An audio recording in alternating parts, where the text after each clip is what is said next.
ಎಲ್ಲರಿಗೂ ಮಧ್ಯಾಹ್ನದ ಶುಭೋದಯ.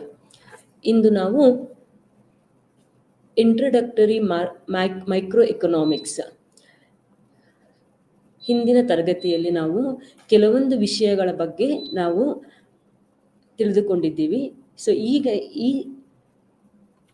ಇಂದು ನಾವು ತಿಳಿದುಕೊಳ್ಳುವಂಥ ಅಂಶಗಳು ಯಾವ್ಯಾವೆಂದರೆ ಸಂಪನ್ಮೂಲಗಳ ಹಂಚಿಕೆ, ಕೇಂದ್ರೀಯ ಸಮಸ್ಯೆಗಳ ಪರಿಹಾರ, ಮಿಶ್ರ ಆರ್ಥಿಕತೆಯಲ್ಲಿ ಸಂಪನ್ಮೂಲ ಹಂಚಿಕೆ, ಆರ್ಥಿಕ ವಿಧಾನ ಮತ್ತು ಆರ್ಥಿಕ ಕಾನೂನುಗಳು, ಇಂಡಕ್ಟಿವ್ ಮತ್ತು ಡಿಡಕ್ಟಿವ್ ರೀಸನಿಂಗ್, ಸಮತೋಲನ, ಪಾಸಿಟಿವ್ ವರ್ಸಸ್ ನಾರ್ಮೆಟಿವ್ ಎಕನಾಮಿಕ್ಸ್, ಸೂಕ್ಷ್ಮ ಅರ್ಥಶಾಸ್ತ್ರ ಮತ್ತು ಸ್ಥೂಲ ಅರ್ಥಶಾಸ್ತ್ರ, ಷೇರುಗಳು ಮತ್ತು ಹರಿವುಗಳು, ಸ್ಟ್ಯಾಟಿಸ್ಟಿಕ್ಸ್ ಆ್ಯಂಡ್ ಡೈನಮಿಕ್ಸ್. ಒಟ್ಟು ನಾವು ಇದರೆಲ್ಲದರನ್ನ ಸಾರಾಂಶವನ್ನ ತಿಳಿದುಕೊಳ್ಳೋಣ. ಮೊದಲನೇದಾಗಿ ಇಂದಿನದ ಅಧ್ಯಯನದ ವಿಷಯ ಸಂಪನ್ಮೂಲಗಳ ಹಂಚಿಕೆ, ಕೇಂದ್ರೀಯ ಸಮಸ್ಯೆಗಳ ಪರಿಹಾರ. ಸಂಪನ್ಮೂಲಗಳ ಹಂಚಿಕೆ ಎಂದರೇನು ಹಾಗೂ ಸಂಪನ್ಮೂಲಗಳ ಹಂಚಿಕೆಯಲ್ಲಿ ಕೇಂದ್ರೀಯ ಸಮಸ್ಯೆಗಳ ಪರಿಹಾರಗಳು ಯಾವುದು, ಇದರ ಬಗ್ಗೆ ನಾವು ಈ ದಿನ ತಿಳಿದುಕೊಳ್ಳೋಣ. ನಮ್ಮ ಆರ್ಥಿಕ ವ್ಯವಸ್ಥೆಯಲ್ಲಿ ಎರಡು ರೀತಿಯಾದಂತಹ ಆರ್ಥಿಕ ವ್ಯವಸ್ಥೆ ಇದೆ. ಅವು ಯಾವುವೆಂದರೆ ಬಂಡವಾಳಶಾಹಿ ಆರ್ಥಿಕತೆ ಮತ್ತು ಸಮಾಜವಾದಿ ಆರ್ಥಿಕತೆ. ಸಂಪನ್ಮೂಲಗಳ ಆಧಾರದ ಮೇಲೆ ದೇಶಗಳು ಸಂಪನ್ಮೂಲಗಳ ಆಧಾರದ ಮೇಲೆ ಅದನ್ನು ಹೇಗೆ ನಾವು ನಿಭಾಯಿಸಿಕೊಳ್ಳಬಹುದು, ನಮಗೆ ದೊರಕುವಂತಹ ಸಂಪನ್ಮೂಲಗಳು ಮತ್ತೆ ಹಾಗೂ ನಮ್ಮ ದೇಶದ ಉದ್ದೇಶವೇನು, ಹೇಗೆ ನಾವು ಸಂಪನ್ಮೂಲಗಳನ್ನು ನಾವು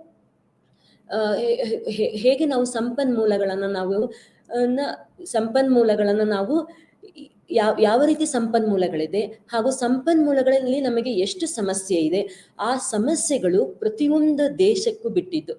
ಎಲ್ಲ ಸಮಸ್ಯೆಗಳು ಒಂದೇ ರೀತಿಯಾಗಿರೋದಿಲ್ಲ. ಒಂದೊಂದು ದೇಶಕ್ಕೆ ಒಂದೊಂದು ಆರ್ಥಿಕ ಸಮಸ್ಯೆಗಳು ಇರುತ್ತದೆ. ಹಾಗಾಗಿ ಎಲ್ಲಾ ದೇಶಗಳು ಮಿಶ್ರ ಆರ್ಥಿಕತೆಯನ್ನ ಹೊಂದಿದೆ. ಮಿಶ್ರ ಆರ್ಥಿಕತೆ ಎಂದರೆ ಏನಂದ್ರೆ, ಮಿಶ್ರ ಆರ್ಥಿಕತೆಯಲ್ಲಿ ಎರಡು ಆರ್ಥಿಕತೆ ಒಳಗೊಂಡಿದೆ. ಒಂದು ಬಂಡವಾಳಶಾಹಿ ಆರ್ಥಿಕತೆ ಮತ್ತು ಸಮಾಜವಾದಿ ಆರ್ಥಿಕತೆ. ಹಾಗಾಗಿ ಅವರವರ ಸಮಸ್ಯೆಗೆ ಅನುಗುಣವಾಗಿ ಹಾಗೂ ಸಂಪನ್ಮೂಲಗಳ ಹಂಚಿಕೆಯ ಆಧಾರದ ಮೇಲೆ ಸಮಸ್ಯೆಗಳ ಮೇಲೆ ಆರ್ಥಿಕತೆ ಏನಾಗುತ್ತದೆ ಅಂದ್ರೆ ಭಿನ್ನವಾಗುತ್ತದೆ.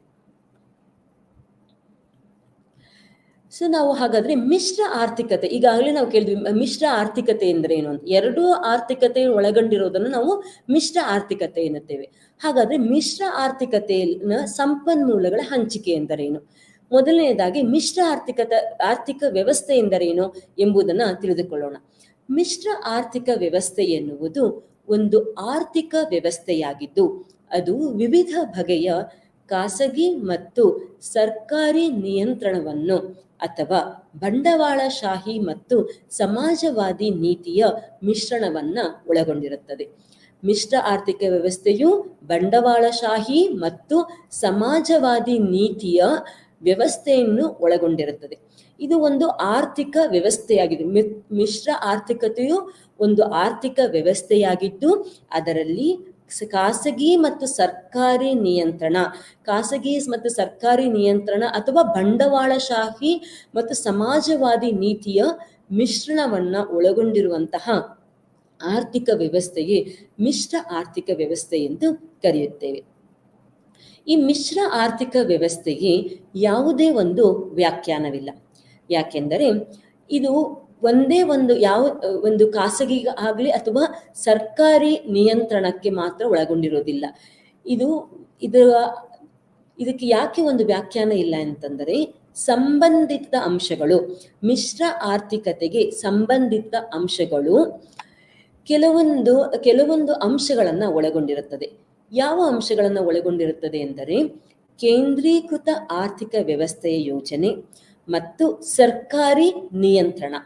ಸರ್ಕಾರಿ ನಿಯಂತ್ರಣ ಎಂದರೆ, ಸರ್ಕಾರಿ ನಿಯಂತ್ರಣದಲ್ಲಿ ಪರಿಸರ ಸಂಬಂಧಿಸಿದ ಕಾಳಜಿ ಹಾಗೂ ಸಾಮಾಜಿಕ ಕಲ್ಯಾಣ ಅಥವಾ ದಕ್ಷತೆ ಅಥವಾ ಸರ್ಕಾರಿ ಮಾಲೀಕತ್ವ ಮತ್ತು ರಾಷ್ಟ್ರೀಯ ಹಾಗೂ ಸಾಮಾಜಿಕ ಉದ್ದೇಶಗಳಿಗೆ ಕೆಲವು ಉತ್ಪಾದನೆಯನ್ನು ಮಾಡುವಂತಹ ಮಾರ್ಗಗಳನ್ನು ಒಳಗೊಂಡಿರುತ್ತದೆ. ಇದನ್ನು ನಾವು ಸರ್ಕಾರಿ ನಿಯಂತ್ರಣ ಎಂದು ಕರೆಯುತ್ತೇವೆ. ಹಾಗಾಗಿ ಮಿಶ್ರ ಆರ್ಥಿಕತೆ ವ್ಯವಸ್ಥೆಗೆ ಒಂದು ವ್ಯಾಖ್ಯಾನ ಇಲ್ಲ ಅಂತ ನಾವು ಅದಕ್ಕೆ ಹೇಳೋದು. ಯಾಕೆ ಅಂತಂದ್ರೆ ಇದರಲ್ಲಿ ಯಾವುದೇ ಆಗಲಿ ಖಾಸಗಿ ನಿಯಂತ್ರಣ ಮಾತ್ರ ಇರುವುದಿಲ್ಲ, ಖಾಸಗಿ ಮತ್ತು ಸರ್ಕಾರಿ ನಿಯಂತ್ರಣ ಎರಡನ್ನೂ ಸಹ ಒಳಗೊಂಡಿರುತ್ತದೆ. ಹಾಗಾಗಿ ಇದನ್ನ ಕೇಂದ್ರೀಕೃತ ಆರ್ಥಿಕ ವ್ಯವಸ್ಥೆಯ ಯೋಜನೆ ಮತ್ತು ಸರ್ಕಾರಿ ನಿಯಂತ್ರಣಗಳೊಂದಿಗೆ ಹಾಗೂ ಖಾಸಗಿ ಆರ್ಥಿಕ ಅಂದ್ರೆ ಖಾಸಗಿ ಮಾಲೀಕತ್ವದ ಉದ್ಯಮಗಳನ್ನು ಒಳಗೊಂಡಿರುವಂತಹ ಒಂದು ಸ್ಥಿತಿಯನ್ನ ನಾವೇನಂತ ಹೇಳ್ತೀವಿ, ಅಥವಾ ಒಂದು ವ್ಯವಸ್ಥೆಯನ್ನ ಮಿಶ್ರ ಆರ್ಥಿಕ ವ್ಯವಸ್ಥೆ ಎಂದು ಕರೆಯುತ್ತೇವೆ. ಮಿಶ್ರ ಆರ್ಥಿಕ ವ್ಯವಸ್ಥೆ ಅಂದ್ರೆ ಕೇಂದ್ರೀಕೃತ ಆರ್ಥಿಕ ವ್ಯವಸ್ಥೆಯಾಗಿದ್ದು, ಈ ಕೇಂದ್ರೀಕೃತ ಆರ್ಥಿಕ ವ್ಯವಸ್ಥೆಯಲ್ಲಿ ಖಾಸಗಿ ಮಾಲೀಕತ್ವ ಹಾಗೂ ಸರ್ಕಾರಿ ನಿಯಂತ್ರಣ ಈ ಎರಡನ್ನೂ ಒಳಗೊಂಡಿರುವಂತಹ ಒಂದು ವ್ಯವಸ್ಥೆಯನ್ನ ನಾವೇನಂತ ಕರಿತೀವಿ ಅಂತಂದ್ರೆ ಮಿಶ್ರ ಆರ್ಥಿಕ ವ್ಯವಸ್ಥೆ ಅಂತ ಕರಿತೇವೆ. ಹಾಗಾಗಿ ಮಿಶ್ರ ಆರ್ಥಿಕ ವ್ಯವಸ್ಥೆಗೆ ಯಾವುದೇ ರೀತಿಯಾದಂತಹ ವ್ಯಾಖ್ಯಾನ ಇಲ್ಲ. ನಾವು ಯಾಕೆಂದ್ರೆ ಈ ಮಿಶ್ರ ಆರ್ಥಿಕತೆಯು ಖಾಸಗಿ ಹಾಗೂ ಸರ್ಕಾರಿ ನಿಯಂತ್ರಣ, ಖಾಸಗಿ ಮಾಲೀಕತ್ವ ಮತ್ತು ಸರ್ಕಾರಿ ನಿಯಂತ್ರಣ ಅಂದ್ರೆ ಯಾವ್ಯಾವ್ದ್ರಲ್ಲಿ ಸರ್ಕಾರಿ ನಿಯಂತ್ರಣ ಇರುತ್ತೆ, ಪರಿಸರ ಸಂಬಂಧಿಸಿದಂತಹ ಕಾಳಜಿ ಮೇಲೆ ಆಗಿರ್ಬೋದು, ಸಾಮಾಜಿಕ ಕಲ್ಯಾಣ ಇಲಾಖೆ ಹಾಗೂ ಸರ್ಕಾರಿ ಮಾಲೀಕತ್ವದ ಕಂಪನಿಗಳ ಮೇಲೆ, ರಾಷ್ಟ್ರೀಯ ಹಾಗೂ ಸಾಮಾಜಿಕ ಉದ್ದೇಶಗಳನ್ನು ಇಟ್ಕೊಂಡು ವಸ್ತುಗಳನ್ನು ತಯಾರಿಸುವಂತಹ ಕಂಪನಿಯ ಮೇಲೆ, ಈ ಎಲ್ಲದರನ್ನು ನಾವು ಸೇರಿ ನಾವೇನ್ ಹೇಳ್ತೀವಿ ಮಿಶ್ರ ಆರ್ಥಿಕತೆ ಎಂದು ಕರೆಯುತ್ತೇವೆ. ಮಿಶ್ರ ಆರ್ಥಿಕತೆಯಲ್ಲಿ ಖಾಸಗಿ ಮಾಲೀಕತ್ವ ಇರುವಂತಹ ಕಂಪನಿಯೂ ಇರುತ್ತದೆ, ಹಾಗೆ ಸರ್ಕಾರಿ ನಿಯಂತ್ರಣ ಮಾಡುವಂತಹ ಕಂಪನಿಯೂ ಸಹ ಇರ್ತದೆ. ಈ ಎರಡು ವ್ಯವಸ್ಥೆಯನ್ನು ಸೇರಿ ನಾವೇನಂತ ಕರಿತೀವಿ ಅಂತಂದ್ರೆ ಮಿಶ್ರ ಆರ್ಥಿಕ ವ್ಯವಸ್ಥೆ ಅಂತ ಕರಿತೇವೆ. ಮಿಶ್ರ ಆರ್ಥಿಕ ವ್ಯವಸ್ಥೆಯು ಸರ್ಕಾರಿ ಉದ್ಯಮ ಮತ್ತು ಮುಕ್ತ ಉದ್ಯಮ ಒಟ್ಟುಗೂಡಿಕೆಯಾಗಿದೆ. ಇಲ್ಲಿ ನಾವು ಏನಂತಂದ್ರೆ ಬರೀ ಸರ್ಕಾರಿ ಉದ್ಯಮ ಅಲ್ಲ, ಸರ್ಕಾರಿ ನಿಯಂತ್ರಣ ಮಾತ್ರ ಅಲ್ಲ, ಇಲ್ಲಿ ಖಾಸಗಿ ಮಾಲೀಕತ್ವ ಕೂಡ ಸೇರ್ಕೊಂಡಿರುತ್ತದೆ. ಹಾಗಾಗಿ ಇಲ್ಲಿ ಆರ್ಥಿಕ ವ್ಯವಸ್ಥೆಯಲ್ಲಿ ಸರ್ಕಾರ ಮತ್ತು ಇತರ ಖಾಸಗಿ ಮಾಲೀಕತ್ವ ಇರುವಂತಹ ಕಂಪನಿಗಳ ಸ್ಥಿತಿ ಹಾಗೂ ಸಂಪನ್ಮೂಲಗಳ ಕೊರತೆ, ಅವರ ಆರ್ಥಿಕ ತೊಂದರೆ ಎಲ್ಲದನ್ನು ಸಹ ನಾವು ಏನ್ ಮಾಡಬಹುದು ಮಿಶ್ರ ಆರ್ಥಿಕ ವ್ಯವಸ್ಥೆಯಲ್ಲಿ ನಾವು ನೋಡಬಹುದಾಗಿದೆ. ಮಾನವನ ಇತಿಹಾಸವನ್ನು ಅಭಿವೃದ್ಧಿಗೊಳಿಸಲು ಪ್ರತಿ ಆರ್ಥಿಕ ವ್ಯವಸ್ಥೆಯು ಈ ಹೇಳಿಕೆಯನ್ನ ಪೂರೈಸುತ್ತದೆ. ಕೆಲವು ವ್ಯವಸ್ಥೆಗಳನ್ನು ಮಿಶ್ರಿತ ಎಂದು ಕರೆಯಲು ಸಂಪೂರ್ಣವಾಗಿ ಅಥವಾ ಒಂದು ಅಥವಾ ಮತ್ತೊಂದು ವಿಧದಲ್ಲಿ ಹತ್ತಿರವಾಗಿದ್ದರೂ ಅವುಗಳನ್ನು ಕೇವಲ ಮುಕ್ತ ಮಾರುಕಟ್ಟೆ ಆರ್ಥಿಕ ವ್ಯವಸ್ಥೆ ಅಥವಾ ಯೋಜಿತ ಆರ್ಥಿಕ ವ್ಯವಸ್ಥೆ ಎಂದು ಕರೆಯುವುದು ಸೂಕ್ತ ಮತ್ತು ಅದು ಹೆಚ್ಚು ಅರ್ಥಪೂರ್ಣವಾಗಿದೆ. ಸಾಮಾಜಿಕ ಪ್ರಜಾಪ್ರಭುತ್ವದಲ್ಲಿ ಖಾಸಗಿ ಮತ್ತು ಸಾರ್ವಜನಿಕ ಮಾಲೀಕತ್ವದ ಮಿಶ್ರ ಆರ್ಥಿಕ ವ್ಯವಸ್ಥೆಯನ್ನು ಜನಕಲ್ಯಾಣ ಸರ್ಕಾರದೊಡನೆ ಸೇರಿಕೊಂಡು ಸಮರ್ಥಿಸುವ ಸಾಮಾಜಿಕ ಚಳುವಳಿಯಾಗಿದೆ. ಹಾಗಾಗಿ ಮಿಶ್ರ ಆರ್ಥಿಕ ವ್ಯವಸ್ಥೆಯನ್ನು ನಾವೇನಂತ ಕರಿತೀವಿ ಅಂತಂದ್ರೆ ಸಾಮಾಜಿಕ ಚಳುವಳಿ ಅಂತಂದ್ರೇನು, ಖಾಸಗಿ ಮಾಲೀಕತ್ವದ ಕಂಪನಿಯಲ್ಲೂ ಆರ್ಥಿಕ ಸಮಸ್ಯೆಗಳಿದ್ದು ಖಾಸಗಿ ಮಾಲೀಕತ್ವದ ಸಂಸ್ಥೆಗಳು ಕೂಡ ಜನರ ಅಭಿವೃದ್ಧಿಗಾಗಿ, ಜನರ ಶ್ರೇಯೋಭಿವೃದ್ಧಿಗಾಗಿ ಅವರು ಸಹ ಕೆಲಸವನ್ನ ಮಾಡ್ತಾ ಇರ್ತಾರೆ. ಅದೇ ತರಹ ಸರ್ಕಾರಿ ಮಾಲೀಕತ್ವದ ಕಂಪನಿಗಳು, ಸರ್ಕಾರಿ ಮಾಲೀಕತ್ವ ಅಂದ್ರೆ ಸಾರ್ವಜನಿಕ ಮಾಲೀಕತ್ವ ಕಂಪನಿಗಳು, ಸೊ ಅವರ ಉದ್ದೇಶವನ್ನು ಏನು ಅಂದ್ರೆ ದೇಶದ ಒಳತಿಗಾಗಿ, ಜನರ ಒಳತಿಗಾಗಿ ಆರ್ಥಿಕ ಸಮಸ್ಯೆಗಳನ್ನ ಬಗೆಹರಿಸಬೇಕಾ ಎಂದು ಆರ್ಥಿಕ ಸಮಸ್ಯೆಗಳನ್ನ ಬಗೆಹರಿಸಬೇಕು. ಯಾಕೆಂದ್ರೆ ನಮ್ಗೆ ನಾನು ಆಗ್ಲೇ ಹೇಳಿದ ಹಾಗೆ ನಿಮಗೆ ನಮ್ಮಲ್ಲಿ ಸಂಪನ್ಮೂಲಗಳ ಕೊರತೆ ಇದೆ. ನಮ್ಮಲ್ಲಿ ಸಂಪನ್ಮೂಲಗಳು ಹೆಚ್ಚೇತವಾಗಿಲ್ಲ, ನಮ್ಗೆ ಹೆಚ್ಚಾಗಿಲ್ಲ, ಹೇರಳವಾಗಿಲ್ಲ ನಮ್ಗೆ ಸಂಪನ್ಮೂಲಗಳು. ನಮಗೇನಾಗ ಸಂಪನ್ಮೂಲಗಳ ಕೊರತೆ ಇದೆ. ಹಾಗಾಗಿ ನಾವು ನಮ್ಮಲ್ಲಿ ಲಭಿಸುವಂತಹ ಸಂಪನ್ಮೂಲಗಳನ್ನ ಉಪಯೋಗಿಸಿಕೊಂಡು ನಾವು ವಸ್ತುಗಳನ್ನು ತಯಾರಿ ಮಾಡಬೇಕು. ಬೇಡಿಕೆಯ ಆಧಾರದ ಮೇಲೆ, ಗ್ರಾಹಕರ ಬೇಡಿಕೆಯ ಆಧಾರದ ಮೇಲೆ, ದೇಶದ ಪ್ರಗತಿಯ ಆಧಾರದ ಮೇಲೆ ನಾವು ವಸ್ತುಗಳನ್ನು ನಾವೇನ್ ಮಾಡ್ಬೇಕಾಗತ್ತೆ, ಪೂರೈಸಬೇಕಾಗತ್ತೆ. ವಸ್ತುಗಳನ್ನ ನಾವೇನ್ ಮಾಡ್ಬೇಕಾಗತ್ತೆ ಅಂತಂದ್ರೆ ವಸ್ತುಗಳನ್ನ ಸಿದ್ಧಪಡಿಸಿ ವಸ್ತುಗಳನ್ನ ಮಾರಾಟಕ್ಕಿಡಬೇಕು. ಆ ವಸ್ತುಗಳಿಂದ ನಾವೇನಾಗುತ್ತೆ ಅಂತಂದ್ರೆ ಏನೇನ್ ತೊಂದರೆಗಳಿದೆ ಆ ತೊಂದರೆಗಳನ್ನ ನಾವೇನ್ ಮಾಡ್ಬೇಕಾಗತ್ತೆ, ನಿಭಾಯಿಸ್ಬೇಕಾಗತ್ತೆ. ಹಾಗಾಗಿ ನಮ್ಮ ಆರ್ಥಿಕ ವ್ಯವಸ್ಥೆಯು ಬರೀ ಸರ್ಕಾರಿ ಮಾಲಕತ್ವದಂತಹ ಕಂಪನಿಯಿಂದ ಮಾತ್ರ ನಾವು ಆರ್ಥಿಕ ಸಮಸ್ಯೆಗಳನ್ನ ಬಗೆಹರಿಸಲು ಸಾಧ್ಯವಿಲ್ಲ. ಹಾಗಾಗಿ ನಮ್ಮ ದೇಶದ ಆರ್ಥಿಕತೆ ಸುಮಾರು, ಈಗ ನಮ್ಮ ದೇಶ ಅಂತಲ್ಲ, ಸುಮಾರು ಬಹಳಷ್ಟು ದೇಶಗಳು ಈ ಮಿಶ್ರ ಆರ್ಥಿಕ ವ್ಯವಸ್ಥೆಯನ್ನ ಹೊಂದಿದೆ. ಯಾಕೆ ಅಂತಂದ್ರೆ ನಮ್ಗೆ ಬರೀ ಖಾಸಗಿ ಮಾಲೀಕತ್ವ ಇರುವ ಕಂಪನಿ ಮಾತ್ರ ಸಾಕು, ನಮ್ಗೆ ಸರ್ಕಾರಿ ಮಾಲೀಕತ್ವದ ಬೇಡ ಅಂತಂದ್ರೆ ನಾವು ಎಲ್ಲಾ ತರದಂತಹ ಬೇಡಿಕೆಗಳನ್ನ ನಾವು ಪೂರೈಸುವುದಕ್ಕೆ ಸಾಧ್ಯವಾಗುವುದಿಲ್ಲ. ಹಾಗಾಗಿ ನಮಗೆ ಮಿಶ್ರ ಆರ್ಥಿಕತೆ ವ್ಯವಸ್ಥೆ ಬೇಕಾಗಿದೆ. ಹಾಗಾಗಿ ಮಿಶ್ರ ಆರ್ಥಿಕ ವ್ಯವಸ್ಥೆ ಅಂದ್ರೆ ನಾವು ಈಗಾಗಲೇ ತಿಳ್ಕೊಂಡಿದೀವಿ. ಮಿಶ್ರ ಆರ್ಥಿಕ ವ್ಯವಸ್ಥೆ ಅಂತಂದರೆ ಖಾಸಗಿ ಮಾಲೀಕತ್ವ ಹಾಗೂ ಸಾರ್ವಜನಿಕ ಮಾಲೀಕತ್ವ ಇರುವಂತಹ ವ್ಯವಸ್ಥೆಯನ್ನ ನಾವೇನಂತ ಕರಿತೀವಿ ಅಂತಂದ್ರೆ ಮಿಶ್ರ ಆರ್ಥಿಕ ವ್ಯವಸ್ಥೆ ಎಂದು ಕರೆಯುತ್ತೇವೆ. ಆದ್ರೆ ಮಿಶ್ರ ಆರ್ಥಿಕ ವ್ಯವಸ್ಥೆಯನ್ನು ನಾವು ಒಟ್ಟಾಗಿ ಹೇಳ್ಬೇಕಂತಂದ್ರೆ ಮಿಶ್ರ ಆರ್ಥಿಕ ವ್ಯವಸ್ಥೆಯು ಸರ್ಕಾರಿ ಉದ್ಯಮ ಮತ್ತು ಮುಕ್ತ ಉದ್ಯಮಗಳ ಒಟ್ಟುಗೂಡಿಕೆ ನಾವೇನಂತ ಕರಿಬಹುದು ಅಂತಂದ್ರೆ ಮಿಶ್ರ ಆರ್ಥಿಕ ವ್ಯವಸ್ಥೆ ಅಂತ ಕರಿತೇವೆ. ಹಾಗಾಗಿ ನಾವು ಜನಕಲ್ಯಾಣ ಸರ್ಕಾರದೊಡನೆ ಸೇರಿಕೊಂಡು ಸಮರ್ಥಿಸುವ ಸಾಮಾಜಿಕ ಚಳುವಳಿಯನ್ನೇ ನಾವೇನಂತ ಕರಿತೀವಿ ಅಂತಂದ್ರೆ ಮಿಶ್ರ ಆರ್ಥಿಕ ವ್ಯವಸ್ಥೆ. ಅಂದ್ರೆ ಖಾಸಗಿ ಮತ್ತು ಸಾರ್ವಜನಿಕ ಮಾಲೀಕತ್ವದ ಮಿಶ್ರ ಆರ್ಥಿಕ ವ್ಯವಸ್ಥೆಯನ್ನು ಜನಕಲ್ಯಾಣ ಸರ್ಕಾರದೊಡನೆ ಸೇರಿಕೊಂಡು ಸಮರ್ಥಿಸುವ ಸಾಮಾಜಿಕ ಚಳುವಳಿಯನ್ನ ನಾವೇನಂತ ಕರಿತೀವಿ ಅಂದ್ರೆ ಮಿಶ್ರ ಆರ್ಥಿಕ ವ್ಯವಸ್ಥೆ ಅಂತ ಕರಿತೀವಿ.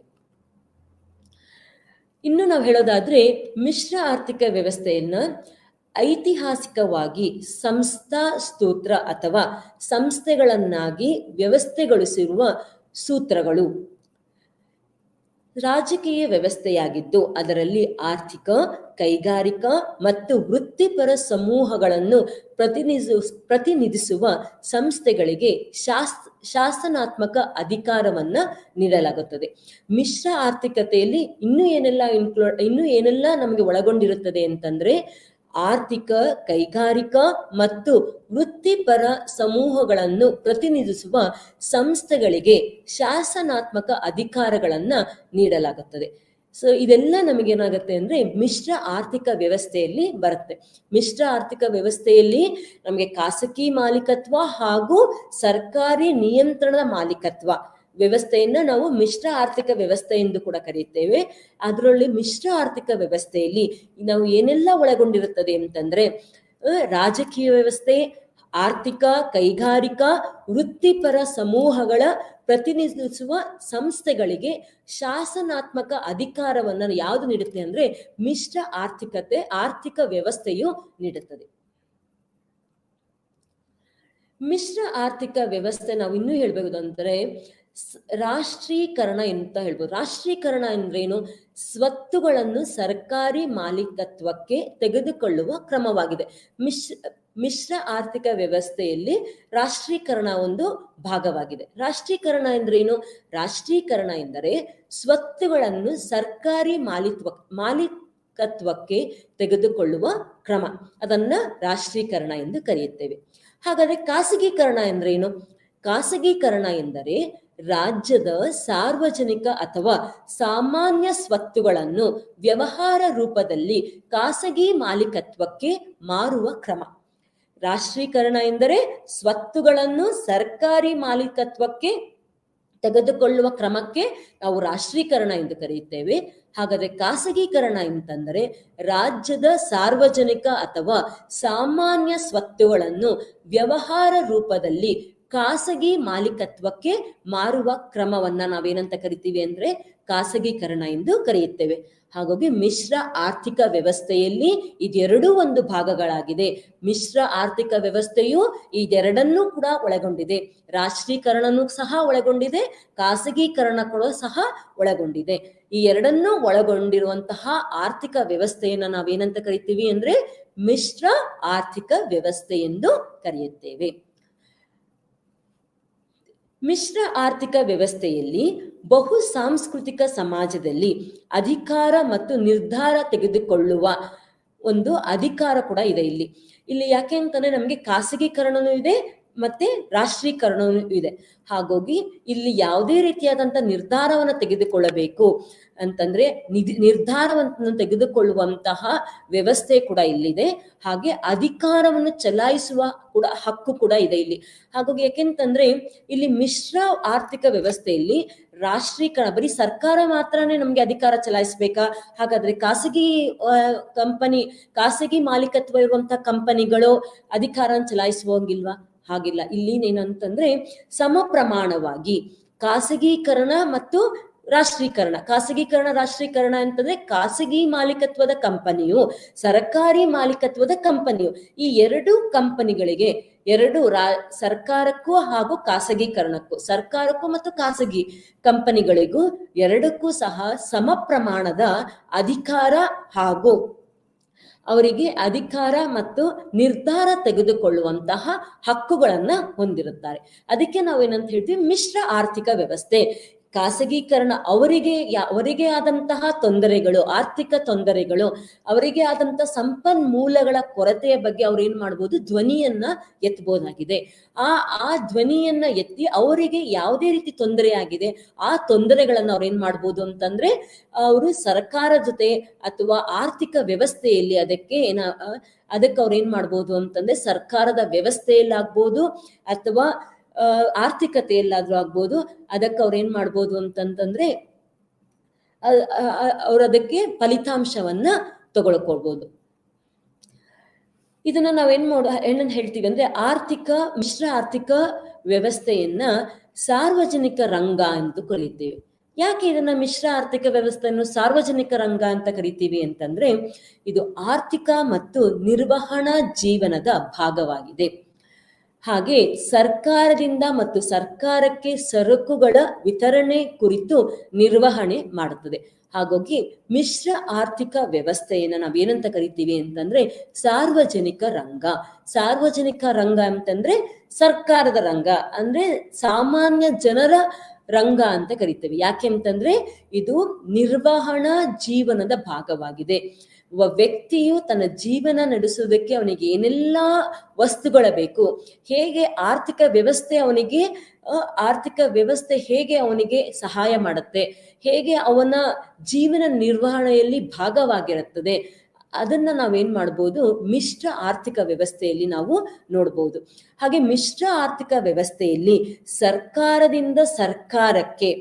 ಸರ್ಕಾರದಿಂದ ಮತ್ತು ಸರ್ಕಾರಕ್ಕೆ ಸರಕುಗಳನ್ನು ವಿತರಣೆ ಮಾಡುವಂತಹ ಒಂದು ಜವಾಬ್ದಾರಿಯನ್ನು ಕೂಡ ಹೊಂದಿರುತ್ತದೆ. ಹಾಗಾಗಿ ಖಾಸಗಿ ಮಾಲೀಕತ್ವ ಹಾಗೂ ಸರ್ಕಾರಿ ಮಾಲೀಕತ್ವ. ಖಾಸಗಿ ಮಾಲೀಕತ್ವ ಅಂದ್ರೆ ಆರ್ಥಿಕ ನಿರ್ವಹಣಾ ಜೀವನ ಅಂದ್ರೆ ವ್ಯಕ್ತಿ ತನ್ನ ಜೀವನವನ್ನ ನಿರ್ವಹಿಸಬೇಕಾದಾಗ ಅವನು ಎದುರಿಸುವಂತಹ ಕಷ್ಟಗಳು ಏನು, ಅವನಿಗೆ ಎದುರಾಗುವಂತಹ ಆರ್ಥಿಕ ಸಮಸ್ಯೆ ಏನು, ಆ ಆರ್ಥಿಕ ಸಮಸ್ಯೆಗೆ ಯಾವ ರೀತಿಯಾಗಿ ನಾವು ಏನ್ ಮಾಡ್ಬೋದು, ಆ ಸಮಸ್ಯೆಗಳನ್ನ ನಿವಾರಣೆ ಮಾಡ್ಬೋದು. ಹಾಗೆ ಅದನ್ನ ಯಾರದನ್ನ ಯೋಚನೆ ಮಾಡ್ತಾರೆ ಅಂದ್ರೆ ಖಾಸಗಿ ಮಾಲೀಕತ್ವದಂತಹ ಕಂಪನಿಗಳು. ಹಾಗಾಗಿ ಇದನ್ನ ಸಾರ್ವಜನಿಕ ರಂಗ ಅಂತಂದ್ರೆ ಇದು ಒಂದೇ ಭಾಗವಾಗಿಲ್ಲ, ಇದು ಸರ್ಕಾರ ಮತ್ತು ಖಾಸಗಿ ಎರಡನ್ನೂ ಸಹ ಒಳಗೊಂಡಿರುತ್ತೆ. ಹಾಗಾಗಿ ಇದು ಒಂದು ನಿರ್ವಹಣೆಯನ್ನ ಮಾಡುತ್ತೆ. ಸರ್ಕಾರದಿಂದ ಸಾರ್ವಜನಿಕರಿಗೆ ಯಾವ ರೀತಿಯಾದಂತಹ ಸೌಲಭ್ಯಗಳನ್ನ ಒದಗಿಸಬೇಕು, ಹಾಗೂ ಯಾವ ರೀತಿಯಾದಂತಹ ಆರ್ಥಿಕ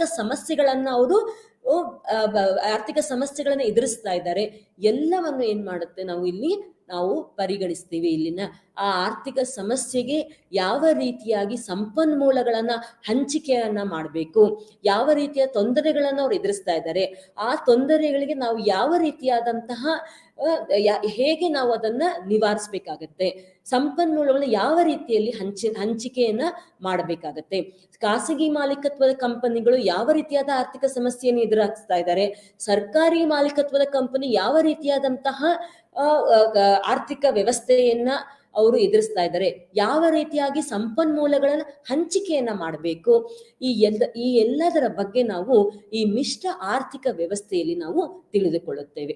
ಇದು ಮಿಶ್ರ ಆರ್ಥಿಕ ವ್ಯವಸ್ಥೆಯು ಒಂದು ಸಾರ್ವಜನಿಕ ರಂಗ ಅಂತಾನೆ ನಾವು ಕರಿತೇವೆ. ಇದು ಖಾಸಗಿ ಮಾಲೀಕತ್ವ ಮತ್ತು ಸರ್ಕಾರಿ ಮಾಲೀಕತ್ವ ಈ ಎರಡನ್ನೂ ಸಹ ಒಳಗೊಂಡಿರುತ್ತದೆ. ಇದು ಇಲ್ಲಿ ಖಾಸಗಿ ಮಾಲೀಕತ್ವದಂತಹ ಕಂಪನಿ ಕೂಡ ಸರ್ಕಾರಿ ಮಾಲೀಕತ್ವದ ಕಂಪನಿಗಳು ಸಹ ಅಧಿಕಾರ ಮತ್ತು ಹಾಗೂ ನಿರ್ವಹಣೆಯನ್ನ ಮಾಡಬಹುದಾಗಿದೆ. ಸಾರ್ವಜನಿಕ ಖಾಸಗಿ ಪಾಲುದಾರಿಕೆ. ಇಲ್ಲಿ ನಮಗೆ ಮಿಶ್ರ ಆರ್ಥಿಕ ವ್ಯವಸ್ಥೆಯಲ್ಲಿ 2 ಪಾಲುದಾರಿಕೆ ಇದೆ, ಸಾರ್ವಜನಿಕ ಹಾಗೂ ಖಾಸಗಿ ಸಂಸ್ಥೆಗಳ ಪಾಲುದಾರಿಕೆ. ಪಾಲುದಾರಿಕೆ ಅಂತಂದ್ರೆ ಇದೊಂದು ಪದ್ಧತಿಯಾಗಿದೆ. ಇದರಲ್ಲಿ ಸರ್ಕಾರಿ ಸೇವೆ ಮತ್ತು ಖಾಸಗಿ ವ್ಯವಹಾರಗಳನ್ನು ಸರ್ಕಾರಿ ಮತ್ತು 1 ಅಥವಾ ಹೆಚ್ಚು ಖಾಸಗಿ ರಂಗದ ಕಂಪನಿಗಳ ಪಾಲುದಾರಿಕೆಯ ಮೂಲಕ ಬಂಡವಾಳ ಹೂಡಿಕೆಯನ್ನ ಮಾಡಲಾಗುತ್ತದೆ ಹಾಗೂ ನಿರ್ವಹಣೆಯನ್ನ ಮಾಡಲಾಗುತ್ತದೆ. ಇಂತಹ ಪದ್ಧತಿಯನ್ನ ನಾವೇನಂತ ಕರಿತೀವಿ ಅಂತಂದ್ರೆ ಸಾರ್ವಜನಿಕ ಹಾಗೂ ಖಾಸಗಿ ಪಾಲುದಾರಿಕೆ ಪದ್ಧತಿ. ಈ ಪದ್ಧತಿಯಲ್ಲಿ ನಮಗೆ ಖಾಸಗಿ ಖಾಸಗಿ ಕಂಪನಿಗಳು, ಖಾಸಗಿ ರಂಗದ ಕಂಪನಿಗಳು ಅಂತಂದ್ರೆ ಬಂಡವಾಳನ ಅವರೇ ಹೂಡಿಕೆ ಮಾಡಿರ್ತಾರೆ. ಅಂತಹ ಕಂಪನಿಯನ್ನು ನಾವೇನಂತ ಕರಿತೀವಿ ಅಂದ್ರೆ ಖಾಸಗಿ ರಂಗದ ಕಂಪನಿಗಳು. ಸರ್ಕಾರಿ ಕಂಪನಿಗಳು ಅಂತಂದ್ರೆ ಇದರಲ್ಲಿ ಸರ್ಕಾರ ಬಂಡವಾಳವನ್ನ ಹೂಡಿಕೆ ಮಾಡಿರ್ತಾರೆ. ಹಾಗಾಗಿ ಇಲ್ಲಿ ಪಾಲುದಾರಿಕೆ ಅಂತ ತಗೊಂಡಾಗ ನಮಗೆ ಸರ್ಕಾರಿ ಕಂಪನಿಗಳಿಗೂ ಹಾಗೂ ಖಾಸಗಿ ಮಾಲೀಕತ್ವದ ಕಂಪನಿಗಳಿಗೂ ಸಮ ಪಾಲುದಾರಿಕೆ ಇರುತ್ತದೆ. ಯಾಕೆಂತಂದ್ರೆ ಇಲ್ಲಿ ಬಂಡವಾಳ ಹೂಡಿಕೆ ಏನಾಗುತ್ತೆ ಅಂದ್ರೆ ಖಾಸಗಿ ಕಂಪನಿಗಳು ಅವರು ಬಂಡವಾಳನ ಹೂಡಿಕೆ ಮಾಡಿರ್ತಾರೆ. ಹಾಗೆ ಸರ್ಕಾರವು ಸಹ ಸರ್ಕಾರಿ ಕಂಪನಿಗಳು ಸಹ ಬಂಡವಾಳವನ್ನ ಹೂಡಿಕೆ ಮಾಡಿರ್ತಾರೆ. ಆ ಬಂಡವಾಳದ ಆಧಾರದ ಮೇಲೆ ಅವರಿಗೆ ಪಾಲುದಾರಿಕೆಯೂ ಇರುತ್ತದೆ. ಹಾಗೆ ಅವರು ನಿರ್ವಹಣೆ ಮಾಡುವಂತಹ ಅಧಿಕಾರ ಕೂಡ ಅವರಿಗೆ ಇರುತ್ತದೆ. ಹಾಗಾಗಿ ಮಿಶ್ರ ಆರ್ಥಿಕ ವ್ಯವಸ್ಥೆಯಲ್ಲಿ ನಮಗೆ ಸಾರ್ವಜನಿಕ ಕಂಪನಿ ಹಾಗೂ ಖಾಸಗಿ ಕಂಪನಿಗಳಿಗೆ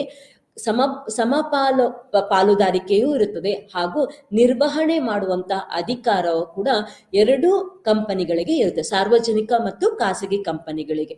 ಹಾಗಾಗಿ ನಾವೇನಂತ ಕರಿತೀವಿ ಅಂದ್ರೆ ಮಿಶ್ರ ಆರ್ಥಿಕ ವ್ಯವಸ್ಥೆ. ಮಿಶ್ರ ಅಂದ್ರೆ ಖಾಸಗಿ ಎರಡನ್ನ ಮಿಶ್ರಣ ಮಾಡಿರೋದು ಮಿಶ್ರ ಆರ್ಥಿಕ ವ್ಯವಸ್ಥೆ. ಇಲ್ಲಿ ಯಾವ್ದು 2 ಮಿಶ್ರಣ ಮಾಡಿದೀವಿ ನಾವು? ಬಂಡವಾಳಶಾಹಿ, ಒಂದು ಸಮಾಜವಾದಿ ಶಾಹಿ.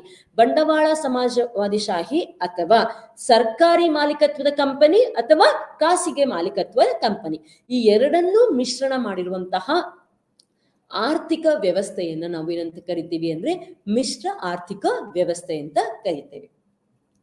ಸರ್ಕಾರಿ ನಿಯಂತ್ರಣ ಎಂಬ ಪದವನ್ನು ಸರ್ಕಾರವು ಪ್ರಮುಖವಾದ ಕೇಂದ್ರೀಕೃತ ಆರ್ಥಿಕ ಯೋಜನೆಯನ್ನು ಜಾರಿಗೊಳಿಸಿರುವುದರಲ್ಲಿ ಯಾವುದೇ ಆರ್ಥಿಕ ವ್ಯವಸ್ಥೆಯನ್ನು ವಿವರಿಸಲು ಬಳಸಲಾಗುತ್ತದೆ.